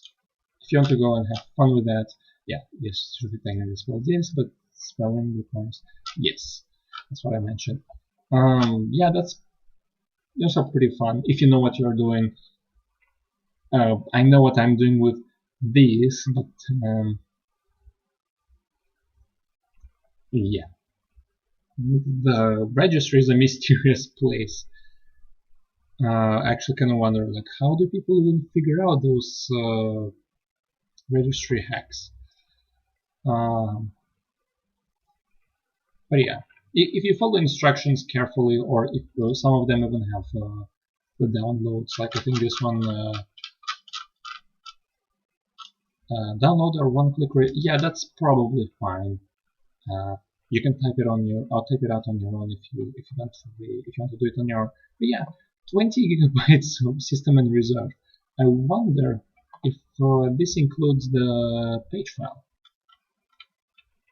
It might, because that one is 5 gigabytes. Still, discounting that 15 gigabytes, I mean, it doesn't sound like much, but compared to Windows 8, 8.x, the one that they made smaller. I think Windows 11 has an even bigger problem with that. I'm not sure, just guessing. But yeah, they made it bigger again. And I guess, yeah, that's fair. You add features, naturally you're gonna have you're gonna take up more space.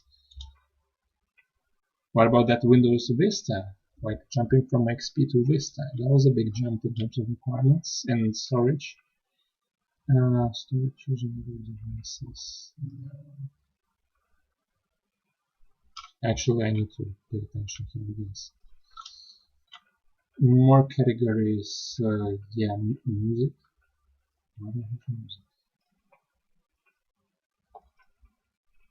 Oh, I forgot.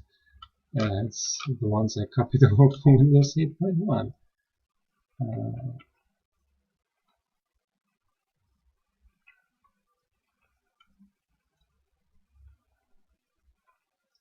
The only device I have. Yes. Change where new content is saved. That can be useful. Storage spaces that will open up in yes, in control panel. Yeah,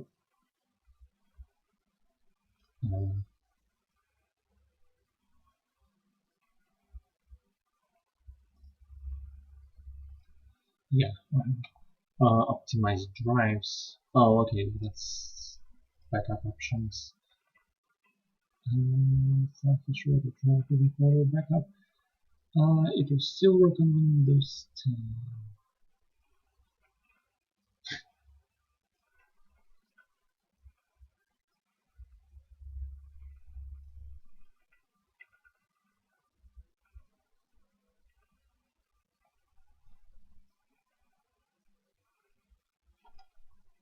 Right, that is becoming a rabbit hole.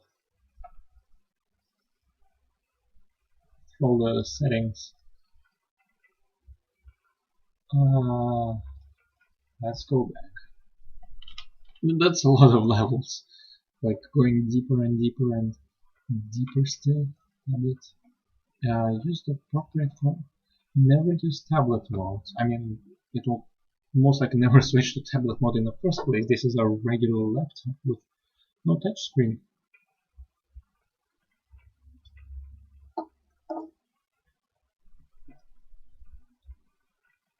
I won't be using it as a tablet. Yeah, that's right.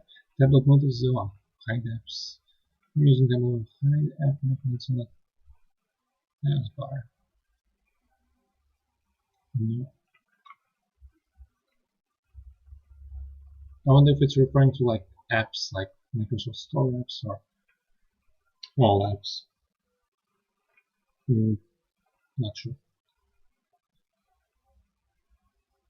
When I'm not using, make apps easier to touch. App icons on it. I'm not using Telegram. No, I don't really care about that. Show the search icon without the search box. Yes, but I've hidden it anyway. Make buttons in Fire Explorer easier to touch. Oh yeah, was that a compact mode? I might have missed that, didn't I? I recall something about compact mode on Fire Explorer, because, or maybe that's a feature with Windows 11. Maybe it was backported to Windows 10. I don't know. I'm kind of interested, but kind of curious now, but I do not want to go and I messed around with 11 for a bit, but I think that's pretty much is going to turn out the same situation as back when I was beta testing 10, Windows 10. Just because I was curious, well, when they had those technical previews.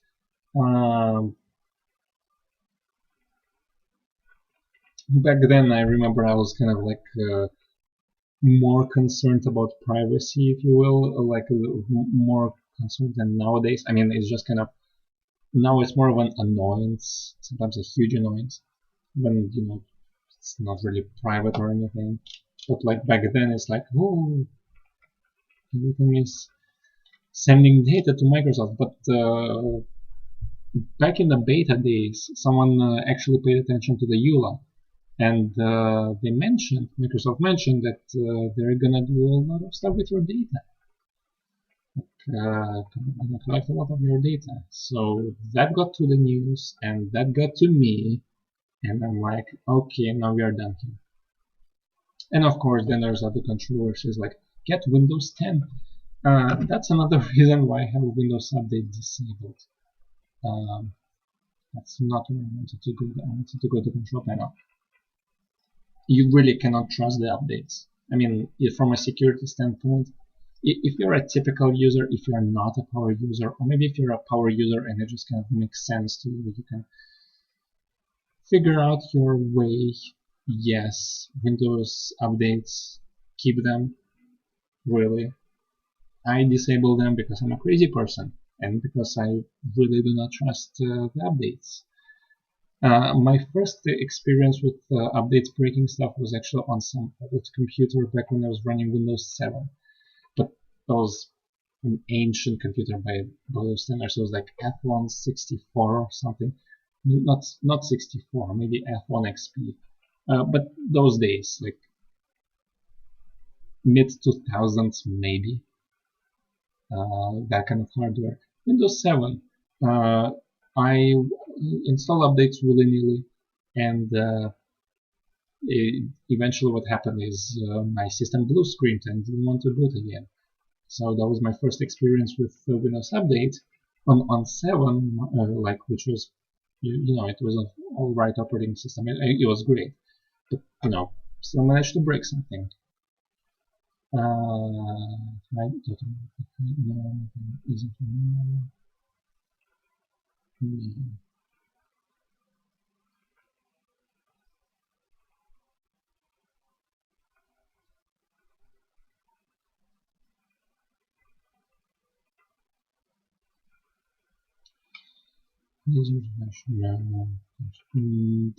Show the touch keyboard with no keyboard attached. Ah, interesting. No. I'll just disable all that. Multitasking. Is this what it's referring to? 1, 2. Probably. When I snap a window automatically, yeah, if I disable that, it's not gonna work now. It won't even let me drag out. Yeah.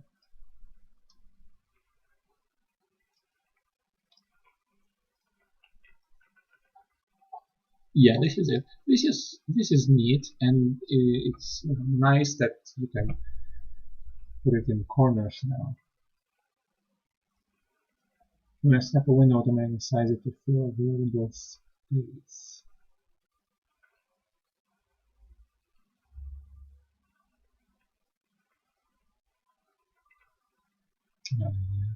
When I snap a window,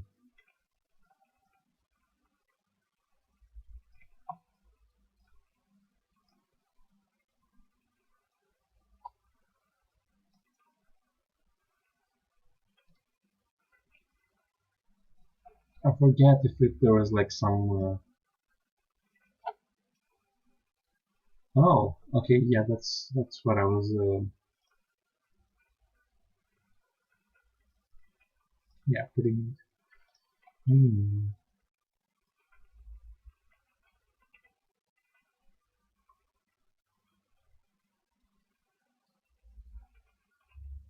Yeah.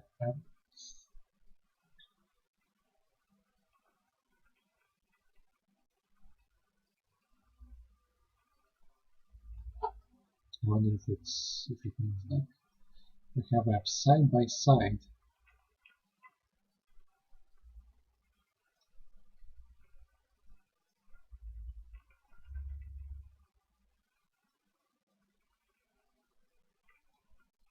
Yeah. I'm not really sure what these settings are all about, but I think the defaults are pretty same.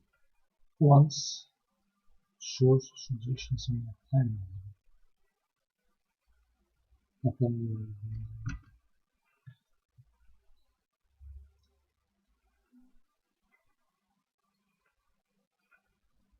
3 most recent tabs in each, all tabs in each, open windows only. Timeline, what's the timeline about?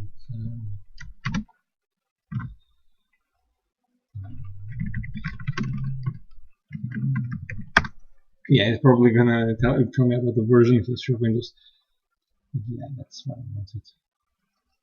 Huh, how to geek again. Interesting. To open a task view.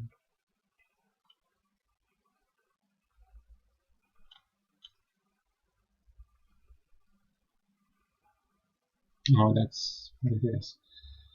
Going here and probably there's something here.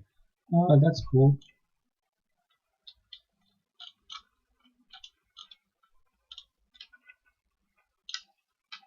I wish I didn't scroll. Like, one of the things about those apps that kind of bothers me, won't bother you, but it bothers me, is I don't want these animations. I want it to scroll immediately when I, well, the jittery kind of scrolling, or like here. Like, I don't want it to scroll smoothly, and even though I have disabled everything except like 3 items on the advanced system settings in terms of performance, that's still smooth scrolling. Well, as smooth as it is within a virtual machine without graphics acceleration and streaming in the background.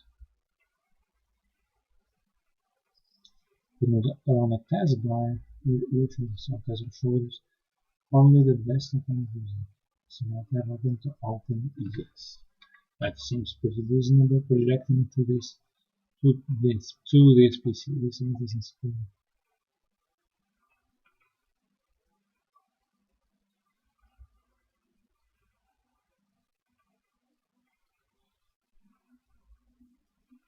Alright, interesting.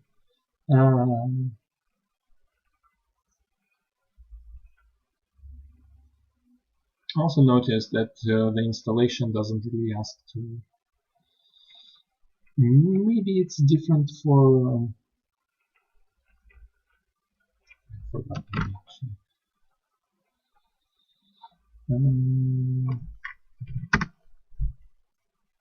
Windows Enterprise. Yeah, I thought maybe it's the thing with Enterprise.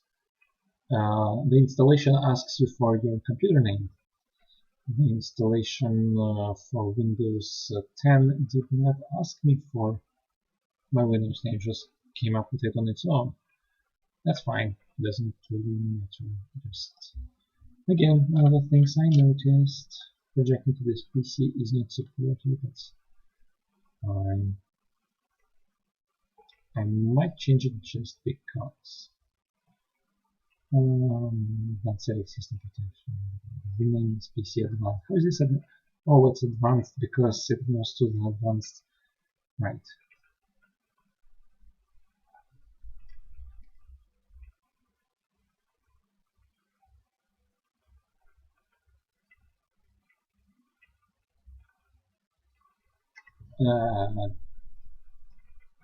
Doesn't matter. It's not a virtual machine anyways. Shared experiences. Shared experiences use all system accounts to project.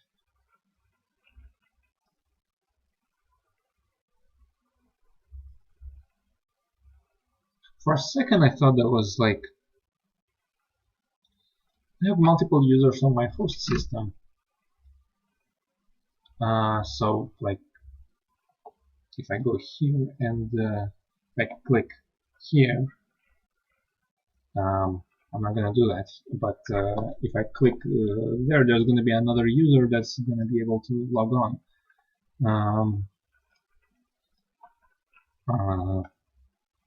I thought there was something. It's also an administrator, like has all the privileges. So if I decide to mess around with Windows settings from either account, or maybe if some system settings are account specific, I can change them on both accounts. Pretty much. I thought there was something like that. That's what they meant, but it goes here to emails and accounts, and accounts is where the apps. Maybe something different, maybe not. Might have some on other devices. Open and message apps on this device. So no. No. Microsoft account. No. Also no. Privacy studio.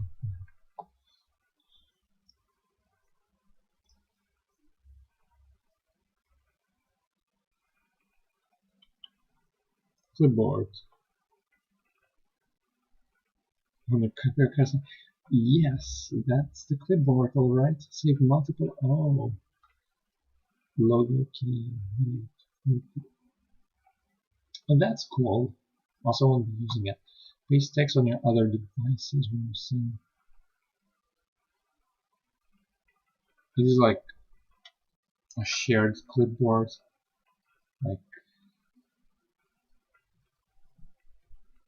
Like with browsers, like if like, well, except with this one is going to be with tabs, but it reminds me I'm signed into Firefox on my two laptops, and it's like, well, I have these tabs open here, not on private windows. There'll be for here it'll just be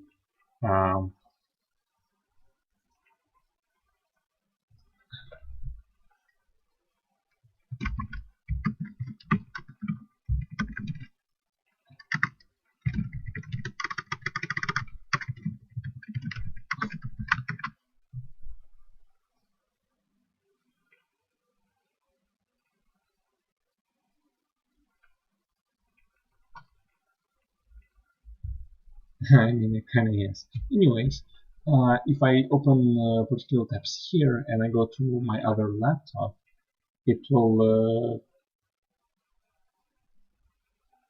show up as you know, you have this tab open here. Oh, not here, on another device. We want to open it here. Yeah. Yeah, that's what I was referring to earlier. Like, why do I have two columns missing? Why? Anyways, I'm not using a Microsoft account. Like, I do not want to do that. No, that is not happening. Oh, not this time.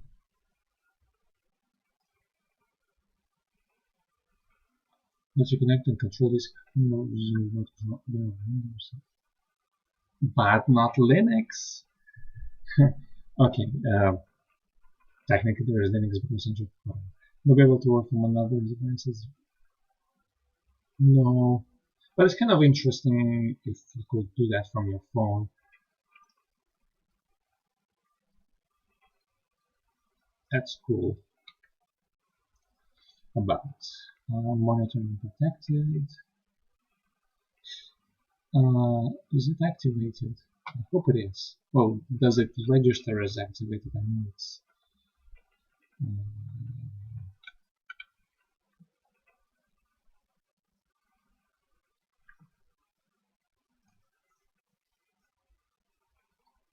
Yes. Okay.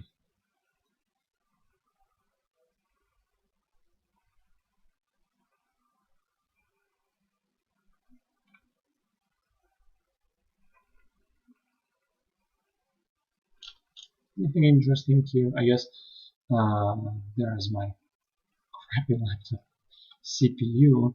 There is the crappy amount of memory.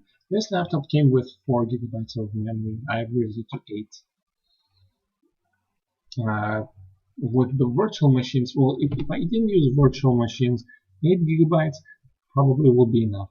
4 GB probably will be enough, but I use virtual machines, so no. Probably 16 is closer to what I want. Device ID, Windows PC. I'm not great with coming up with names, so you know. 21H2, indeed. Installed on December 2nd, technically. Maybe one of those people who's like, it's not the next morning until I go to sleep and wake up to next morning or whatever. It's like, it's still December 1st in my head. Yeah. Was built, feature experience pack. That's new.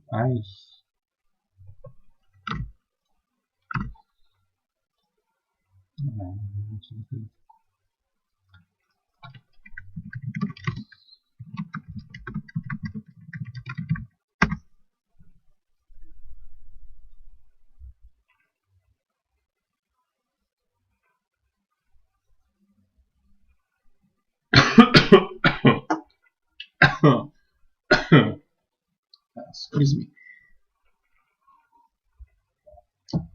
I totally did not just choke on my energy drink there. Anyways,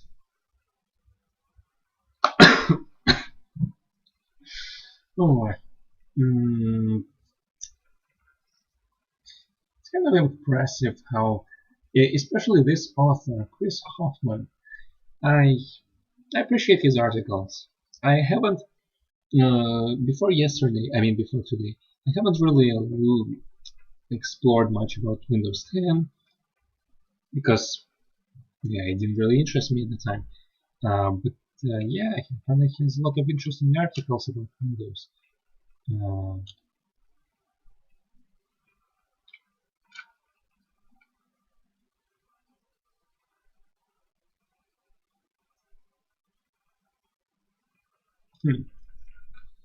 This author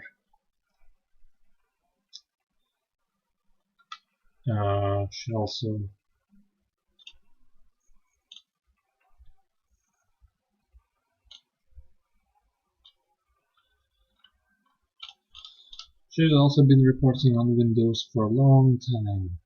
It's a familiar name. For like, I'm trying to recall. Was it?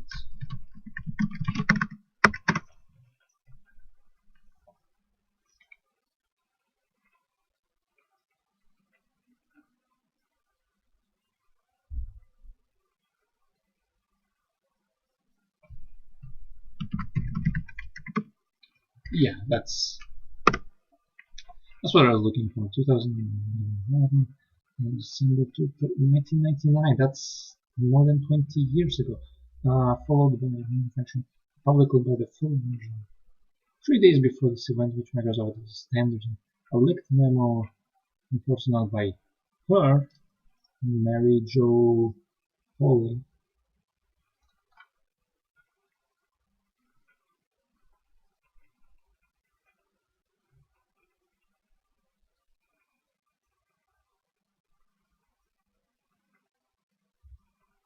Yeah, she has been reporting on Windows for a long time. 60 years old. Oh, interesting.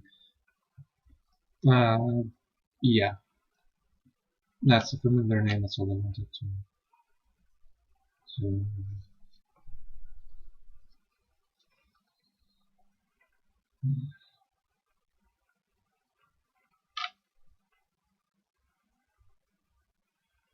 yeah, that's different.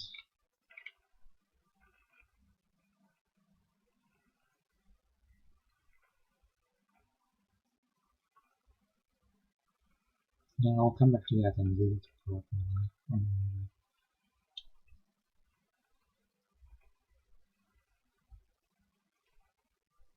Feature on demand.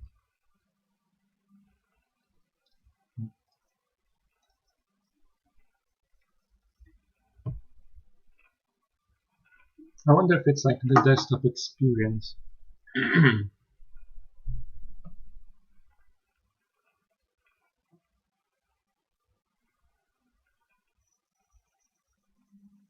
I feel like this is going to be another rabbit hole that I do not want to get into. I have a lot of time. I mean, I don't really, well, for this week anyways, which is, I'm in the middle of it. Which can change BitLocker device management system. No. Product key, no. Read the Microsoft Services Agreement. Yes. No. Not happening.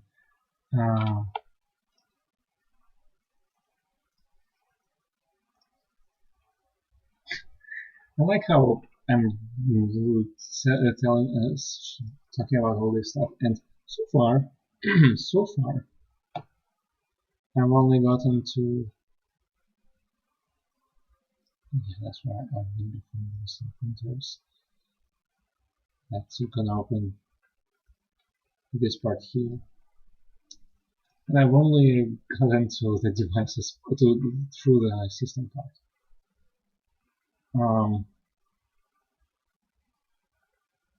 It's gonna be a lot.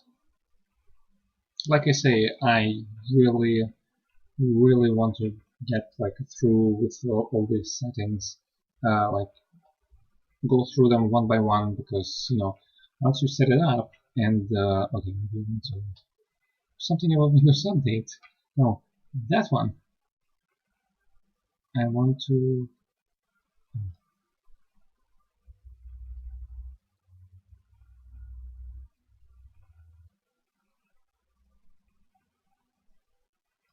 Was until 6 January. Up to 55 days. It's a month. No. How about I? Oh, this is something I really want to figure out. Is that going to open the bell? No, it's going to open the about page. Change for updates, advanced options. Update should change active hours. Close events. No. How do I disable them? It's probably gonna be a good policy setting.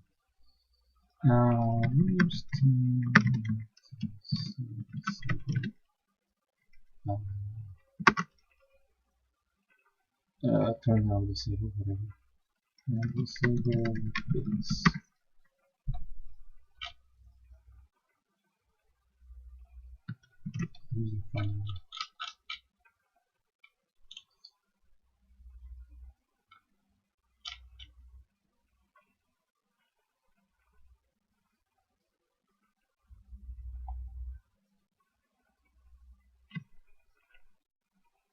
There's nothing to ship.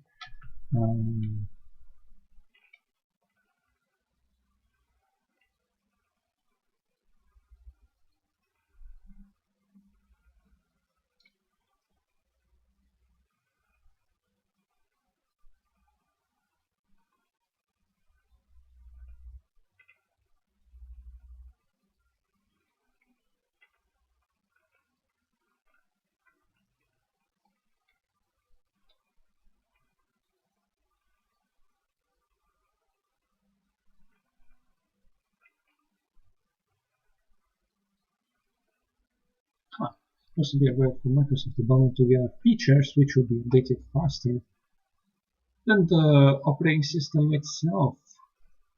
I guess that makes sense.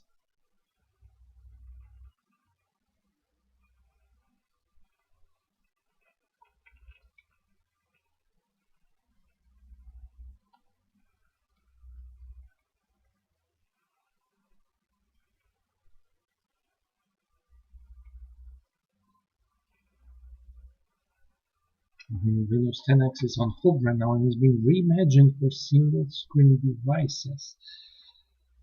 That became Windows 11, didn't it? When was this released? June 10th. About 1.5 years ago. Figures.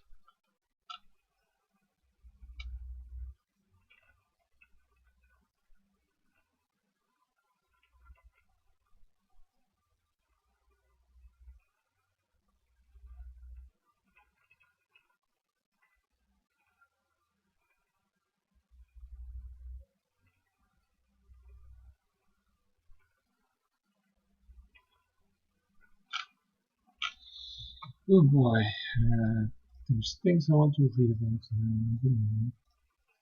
That one is.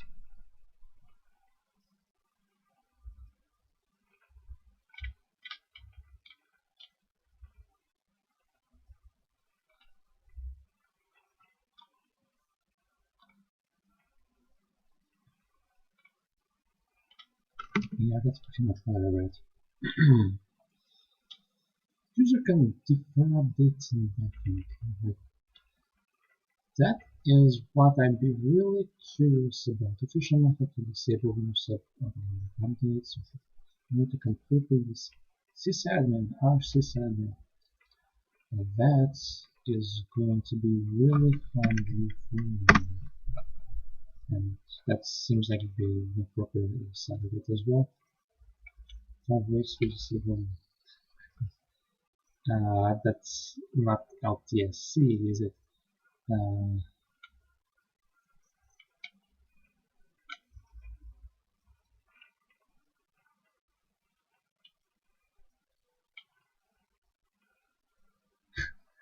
Or piracy. Okay, I'm gonna read that one as well. And Linus Tech Tips forums. If you haven't noticed, I had this open for two reasons. Number one was so I didn't have to go to the front page, and but I did anyways. But number two was Windows 11.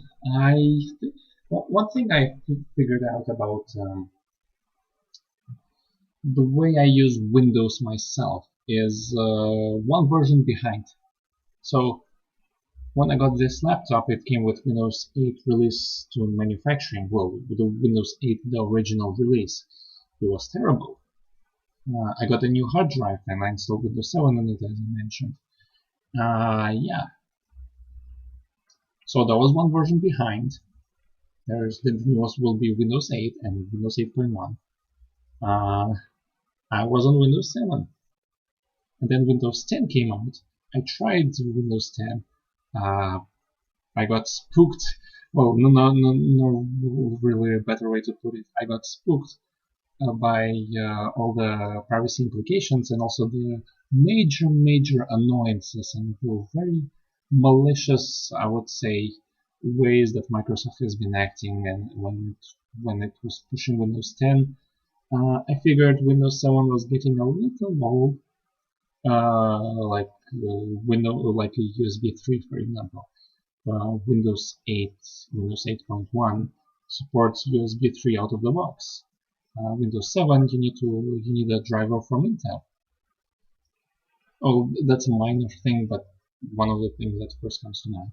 And besides what I've mentioned about Windows 8 being like more compact, being there's actually a specific use case. I recall I mentioned my love for virtualization, and what I've discovered is if I try to make compact virtual machines with Windows 7, I'm not gonna go through the entire process, but let's say I wanted something compact for something for a very specific use case, and it would have 2 gigabytes of memory, no more, no less. Maybe a lot. No, 2 gigabytes is like the minimum, like what I would consider the minimal usable for virtual machines that I created for like specific use cases. It will pop up this message about Windows 7 memory. This will constantly pop up. Are you kidding me? This? No, don't do that. Yes, this will appear a lot. This will appear a lot. Page file disabled. Super user. This looks like Windows 8, but I mean, there was an occasion where that will pop up, like rare occasions. But Windows 8 is much better about handling these low resources, like 16 gigabytes of storage. Uh, uh,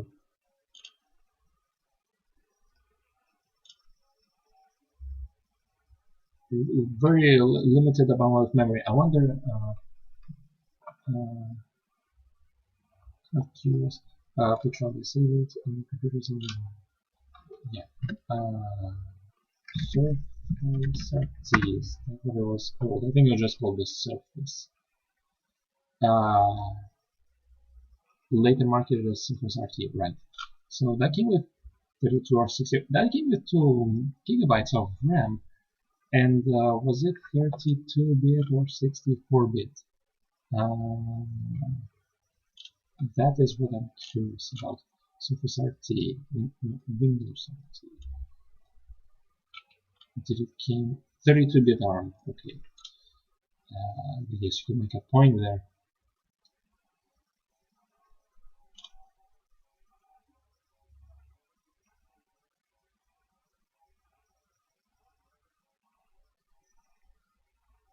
Still supported.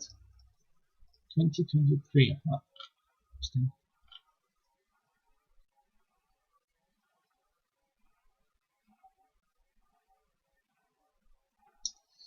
Yeah.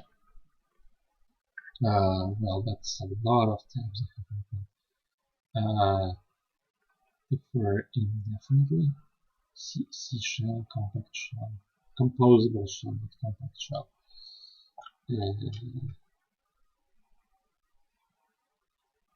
There's already a C shell. Different kind of.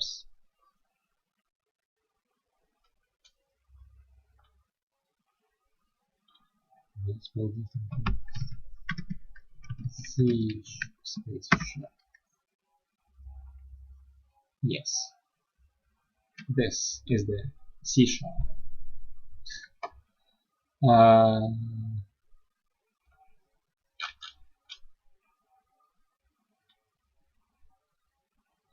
wonder if there are like any pictures about it.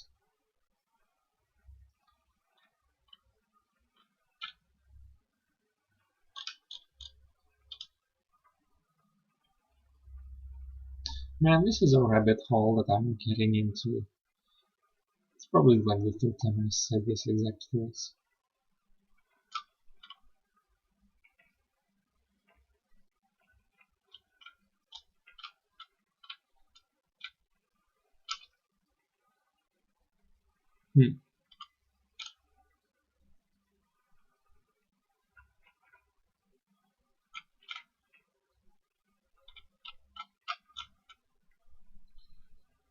There's that proof sort of.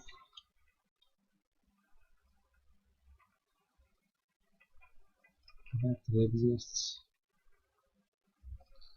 It's updated. It's updated most to several updates from SSL.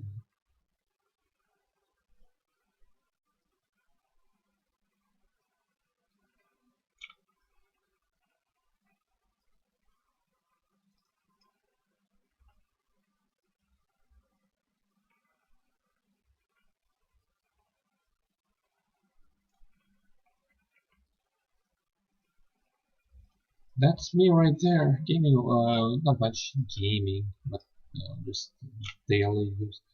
Yeah, that's what I'm doing. 3 years of support left. When was it written? December 31st, 2019. That was almost 2 years ago. Not just 1 year.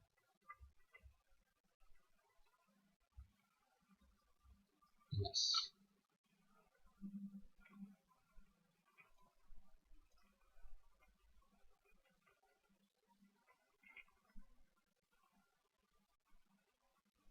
Let us see.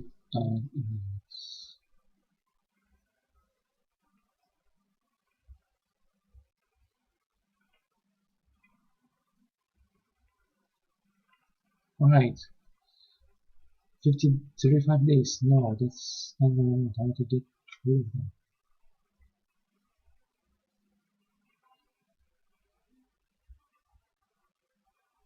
But you can disable them on 8.1, can't you? Unless maybe update 2 or update 3 messed that up. Because they started backporting all these updates from Windows 10 to Windows 8.1, which is another reason I do not want to install updates, because Microsoft has no idea what it's doing, apparently. Well, apparently it does, it's just being it's going the wrong way.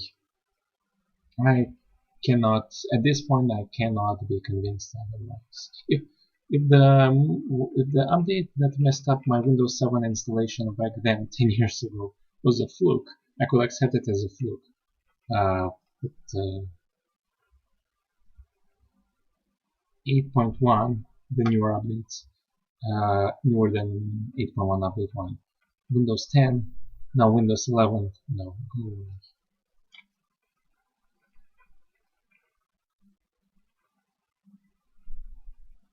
80 gigabytes. That's really space.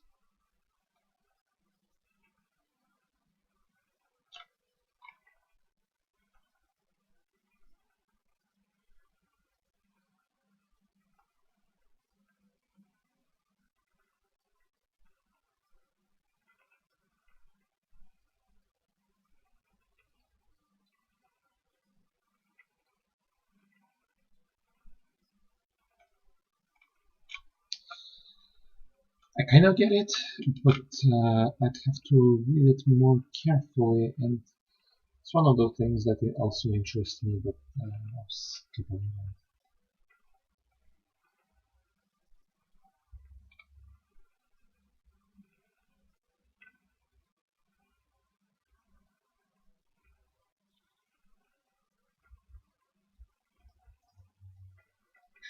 Do they mean the image viewer that is... Yes, I am, because I'm not even connected to the internet. What you're telling me. I wonder, does it not have bitmap image text? Open with. Open with, yes. Paint maps. No way.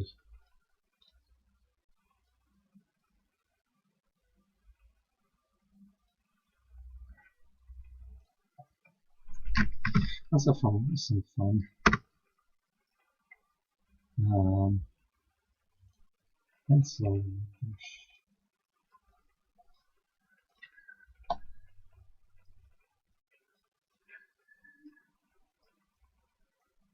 Hello. I'm reminded of what I wanted to do with this installation. But that will have to be another stream now. There is the Firefox, and then there is I wanted to try code blocks. You know, just you know, symbolic. Let's see this.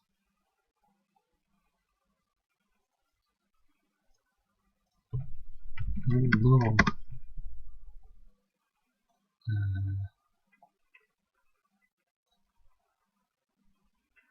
JPEG.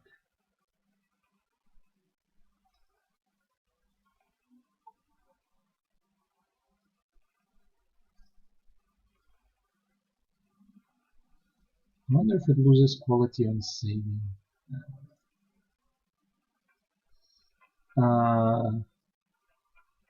Oh, I could just do it from here, but no. From bitmap, 6 bitmap, GIF. Supposedly pronounced GIF instead of GIF, but HEIC. Okay. What will you open with if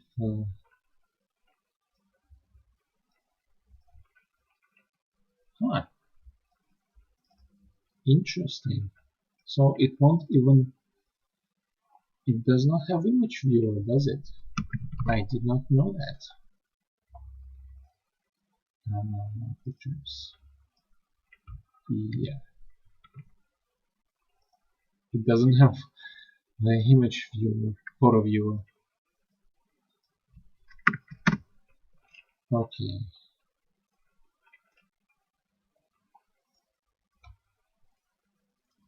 I did not know that. Good to know. So anyways, we're back on track for figuring out what to do with updates that I do not want to do. What's unusual?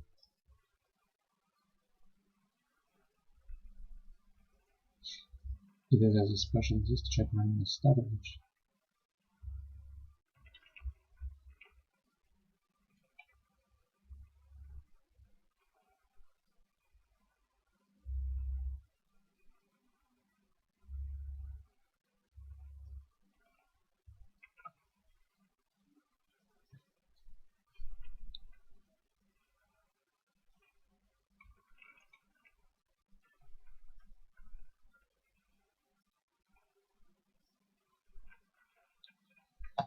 The eye.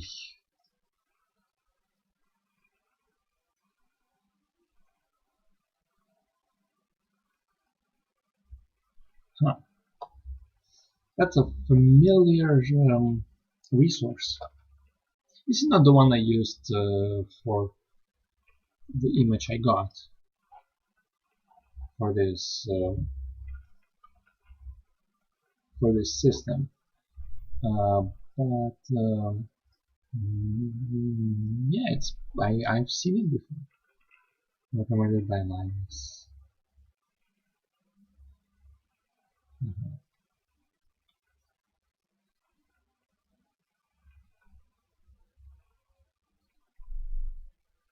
Yes, my bot anti-beacon, but now that it's completely different, changed.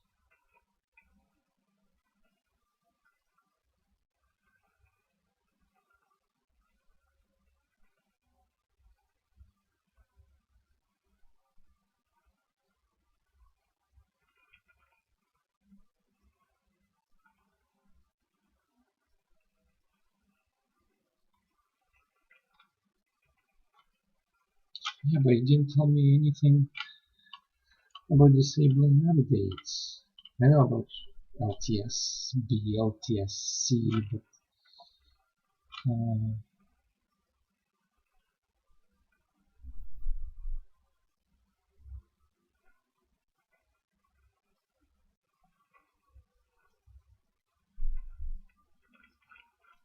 huh.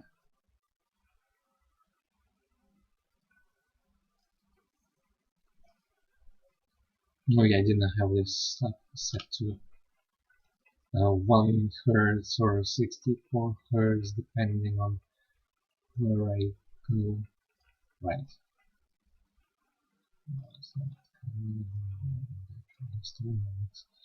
64 Hz.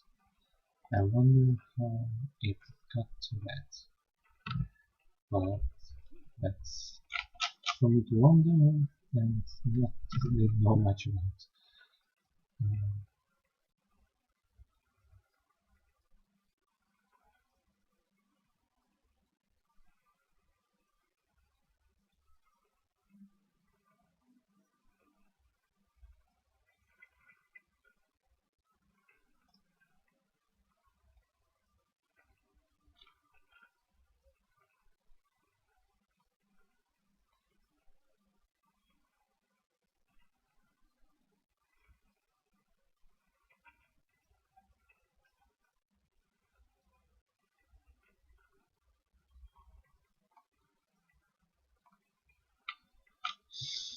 There are other ways, like you can disable that service and delete that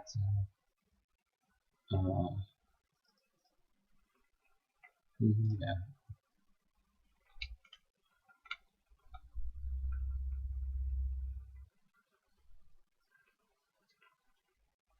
Now with that, it's very close to what I'm looking for.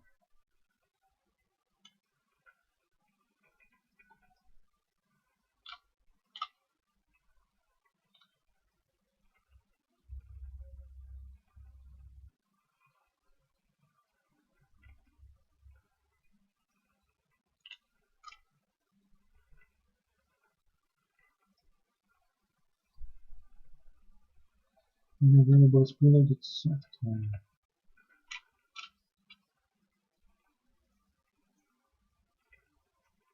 Yeah, this is what they added to Windows RT, not Windows 8.1. Well, this is Windows 8.1, but it's just...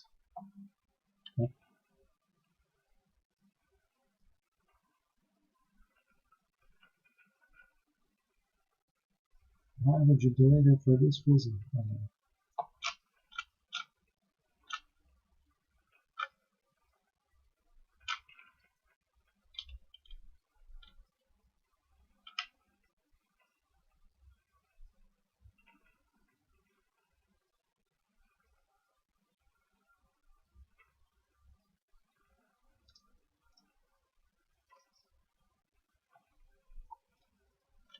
And then I need this.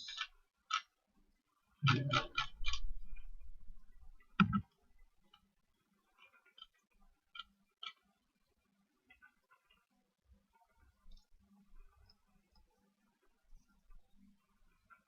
That's a very generic.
Yeah, that's what I would do as well, but not on my... I mean, this is a virtual machine.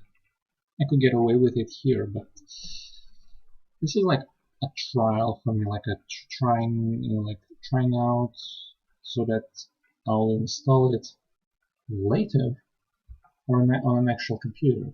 So air gapping it, not the way to go for now. I wonder if you can do that.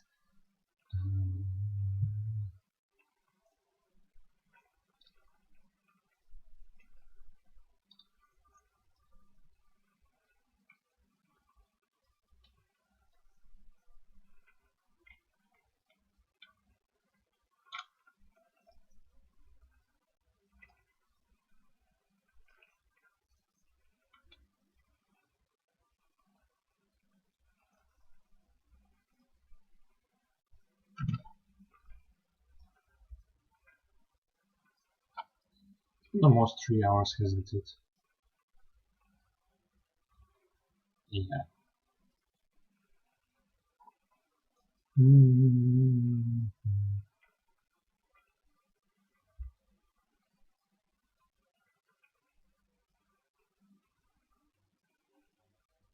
was figuring the settings earlier. I was hoping I could get the FPS. I mean, it doesn't really matter here, but getting the frames a little higher to, well, double.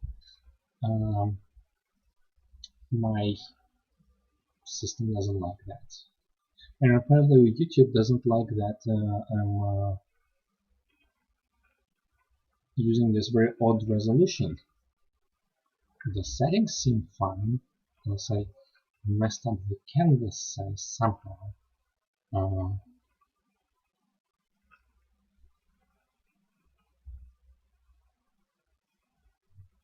wonder if it's advised to move it now and try to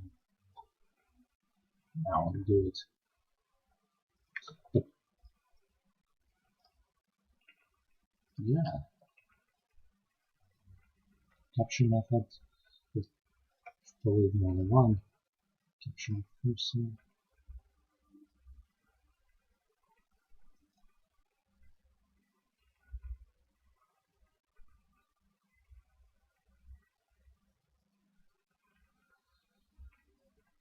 Where's settings? Oh. Yeah, I have it set everything to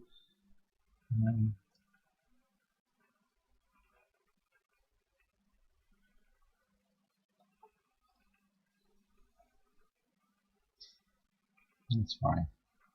I'll probably go back to 720. like that. Since it seems to work better, and besides it's well, 720p, 1080p. It's so like in between those two values.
So that makes sense.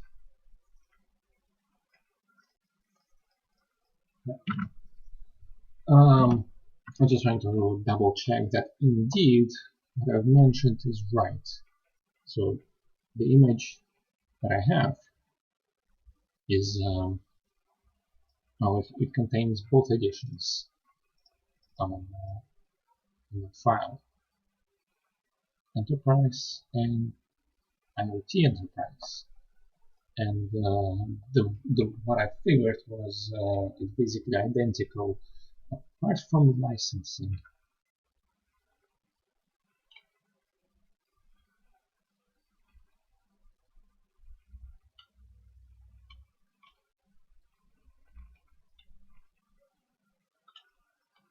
Is there a difference? Two operating systems are binary equivalent but are licensed differently.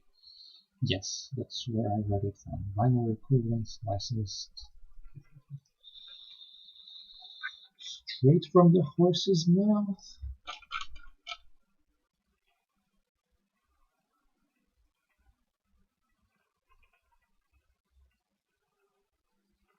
Yeah.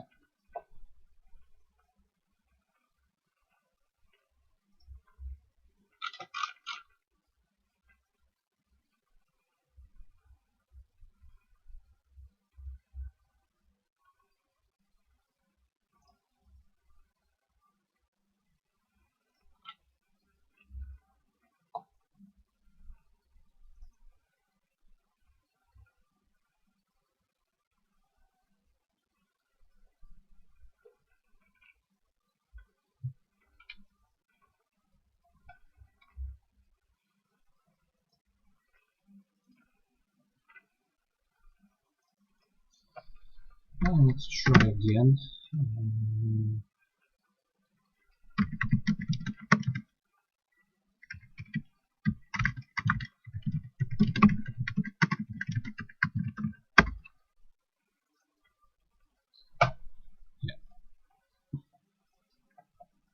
It's using services. I want.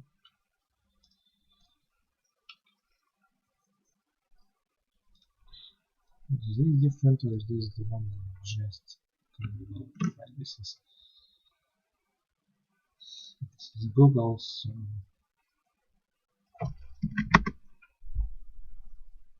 yeah, this is the one I closed, wasn't it?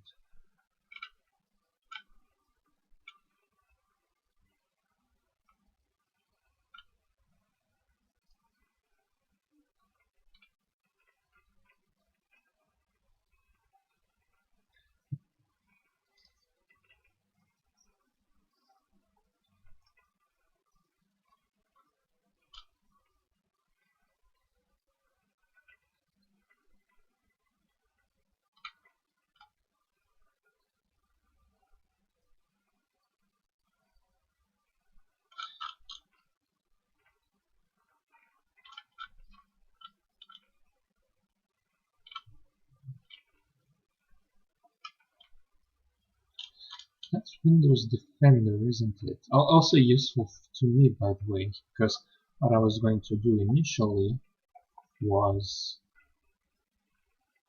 because I didn't really figure any other way around it, was to basically make the entire C drive an exception.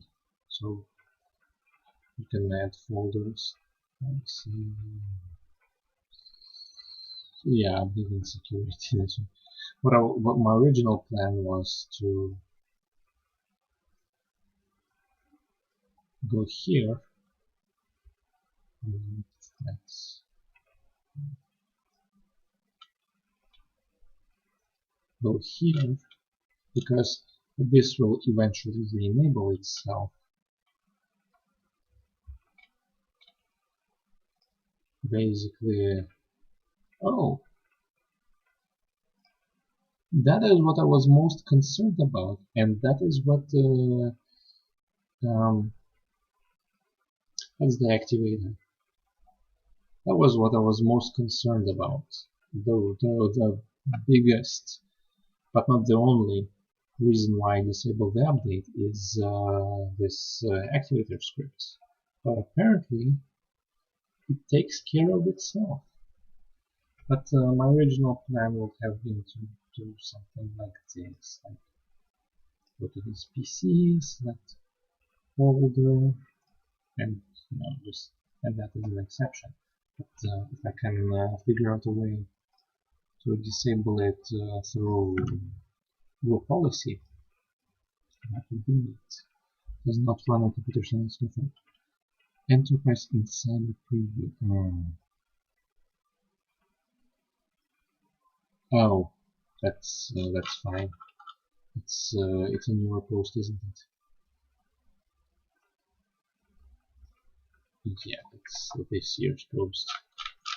For a second, I was concerned that it may have been some very old post.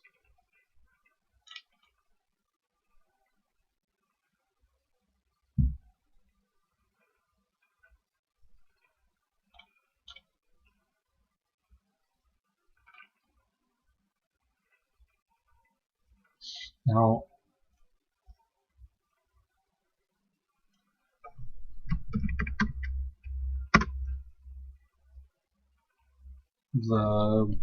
ideally, I'd go back and also go through group policy settings one by one. That's going to be tedious, considering I haven't even gotten through all of these. Just system, devices. Well, that should be fairly easy. There's not much to change. One that should be fairly easy. Personalization apps.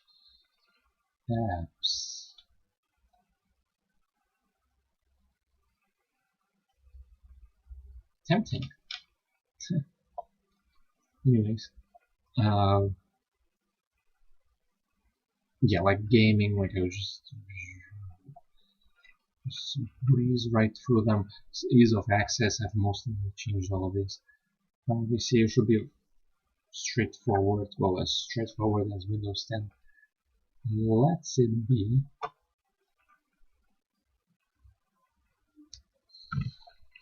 But let's see. User configuration. Administrative templates.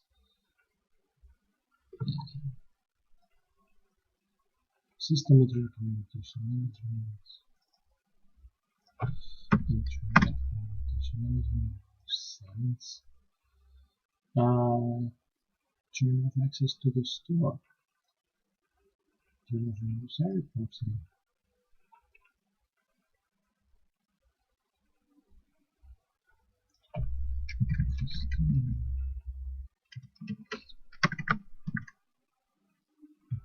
Now this is something I didn't notice. I wonder if it's a part of privacy here. Speech inking diagnostics and feedback.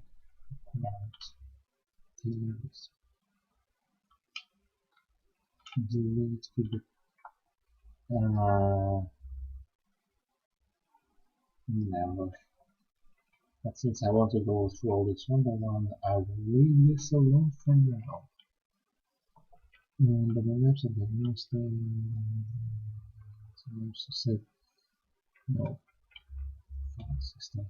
Yeah, there's going to be a lot more here. Well, turn off access to all Windows samples.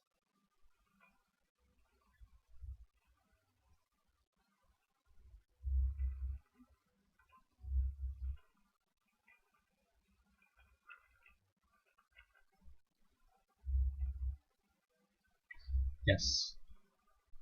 Automatically install driver updates because you do mess up the drivers.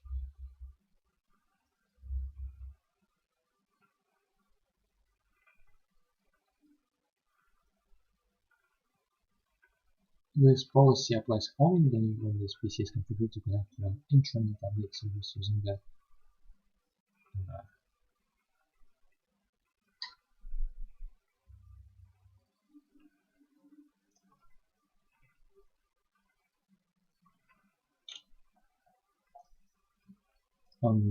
not really a fan of that one. It seems like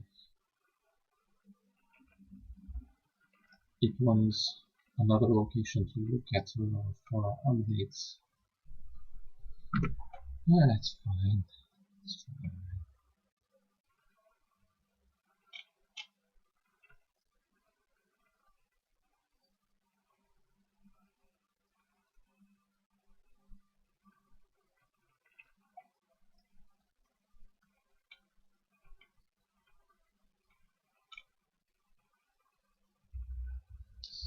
I don't have much time. I should probably be going to sleep. I'll come back to that. As for the reason why I had this open, yeah, Windows 11. Steam Deck is pretty neat.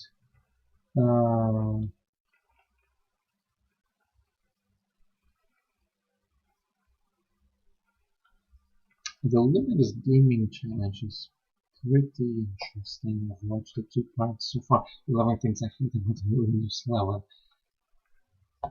Yes.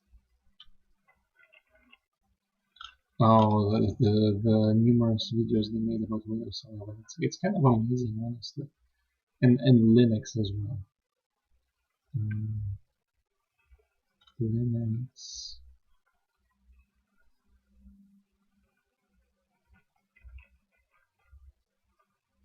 Windows 11.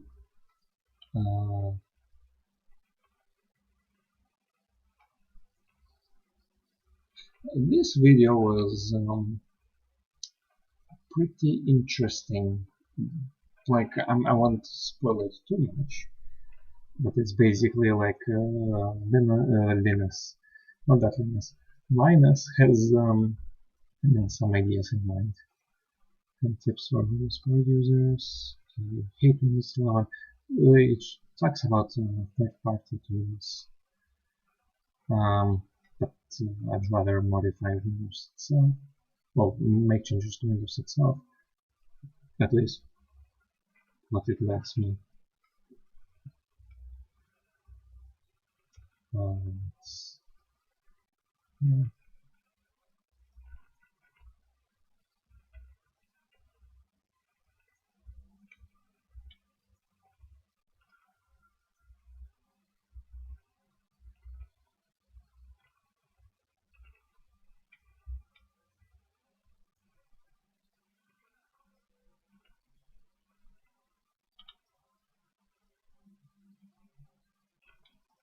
The server that's finally gonna use Linux.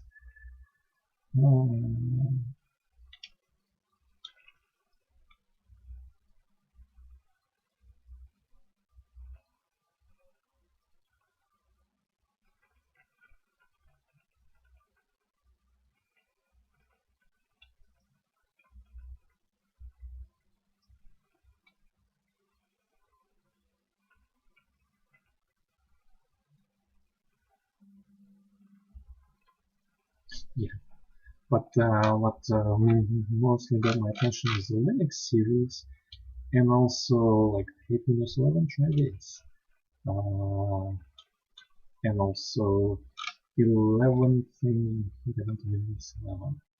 Oops.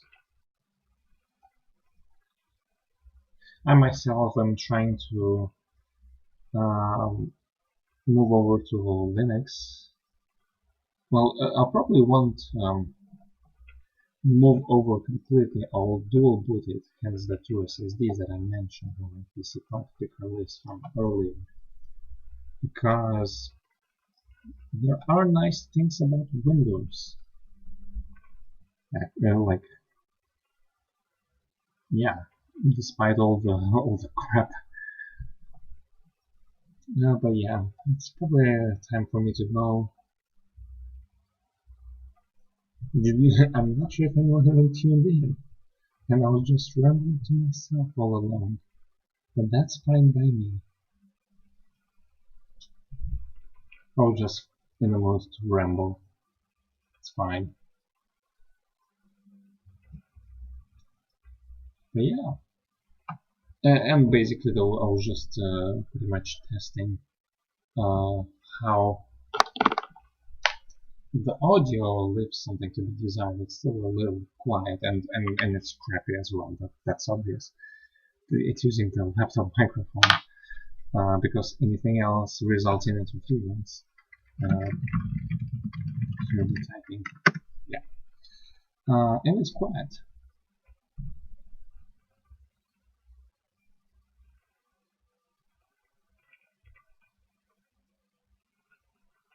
It was really quiet. I was messing around with boosting, and I'm also a bit tired, of course. So, yeah.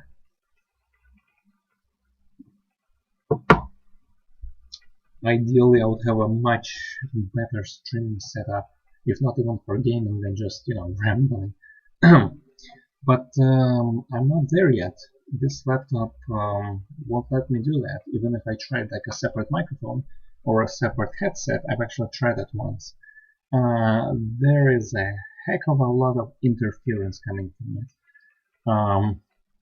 I have a mouse attached to the USB, so I don't use the touchpad, and whenever I use it, like there's really audible interference coming from that mouse, and also other peripherals that the laptop is that are attached to the laptop. It's ridiculous. Can't really do anything about it. I'll just have to go and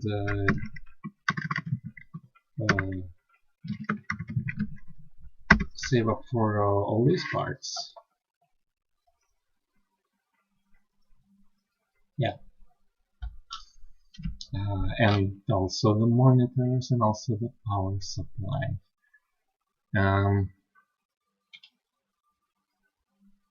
Yeah, I'm still bummed out about the hard drive. That's like apart from, did it just drop in price while I was doing this? Oh, I'm pretty sure it was like 280 when I started this. Yeah, it was Amazon only at 282. 60 days. Interesting. Although,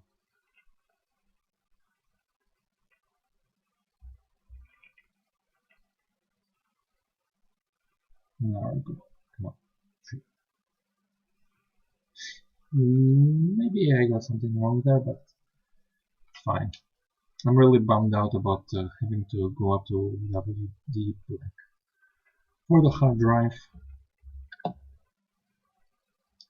it is very upsetting. Apart from the CPU, it's going to be the most expensive part, which is strange, to say the least. Anyway, that's enough from me. I guess I'll do this little thing where I make the icons smaller. Sometimes buttons. Is that about? I don't know. Small taskbar icons is what I wanted. I like my screen space, especially since I don't have a 1080p monitor. But that's all. That's all for today. I might do another stream tomorrow because I'm a crazy person. Yeah. It's nice that the new version seems to work pretty well, even though I'm slightly behind. The reason I'm slightly behind is because of a breaking update that VMware won't tell you about. It requires newer graphics. So it really changed like here, 16.1 Pro. Yeah, enable support for Vulkan renderer on a Linux host. That's cool. Security updates and bug fixes. Okay, bug fixes. What they don't tell you about these two versions is if you have an old system like me, which doesn't make use of some DirectX version 11.1 and 11.2, one of those, you can no longer enable the 3D acceleration. Now, I don't use 3D acceleration for this virtual machine, and more often than not it causes problems for me for Windows 8.1 virtual machines and Windows 10, I think, especially when opening apps. It just, the text kind of like smudges as I scroll through it, and it looks horrible. Still, just something that annoys me. And there was another thing that got added with these two versions. So how it's there's this thing how you can specify the hardware revision and hardware compatibility, and there's this thing that will show up as Workstation Beta, like not 16.0, 16.1 or 16.2, like you'll have a new entry as Workstation Beta, that's it. So my question to VMware is, well, fair enough, you didn't tell anyone about changing the compatibility to display for display hardware acceleration. That's fine. Why do you still require the newer hardware, the newer capabilities, even if you downgrade the hardware compatibility? So even if you go down to 16.0 or 15 or 14 or like 10 or like, why? I don't understand. Still, VMware is. I like VMware. I have VirtualBox installed here, but I don't really like it. It's a mess. I use this for a Linux course.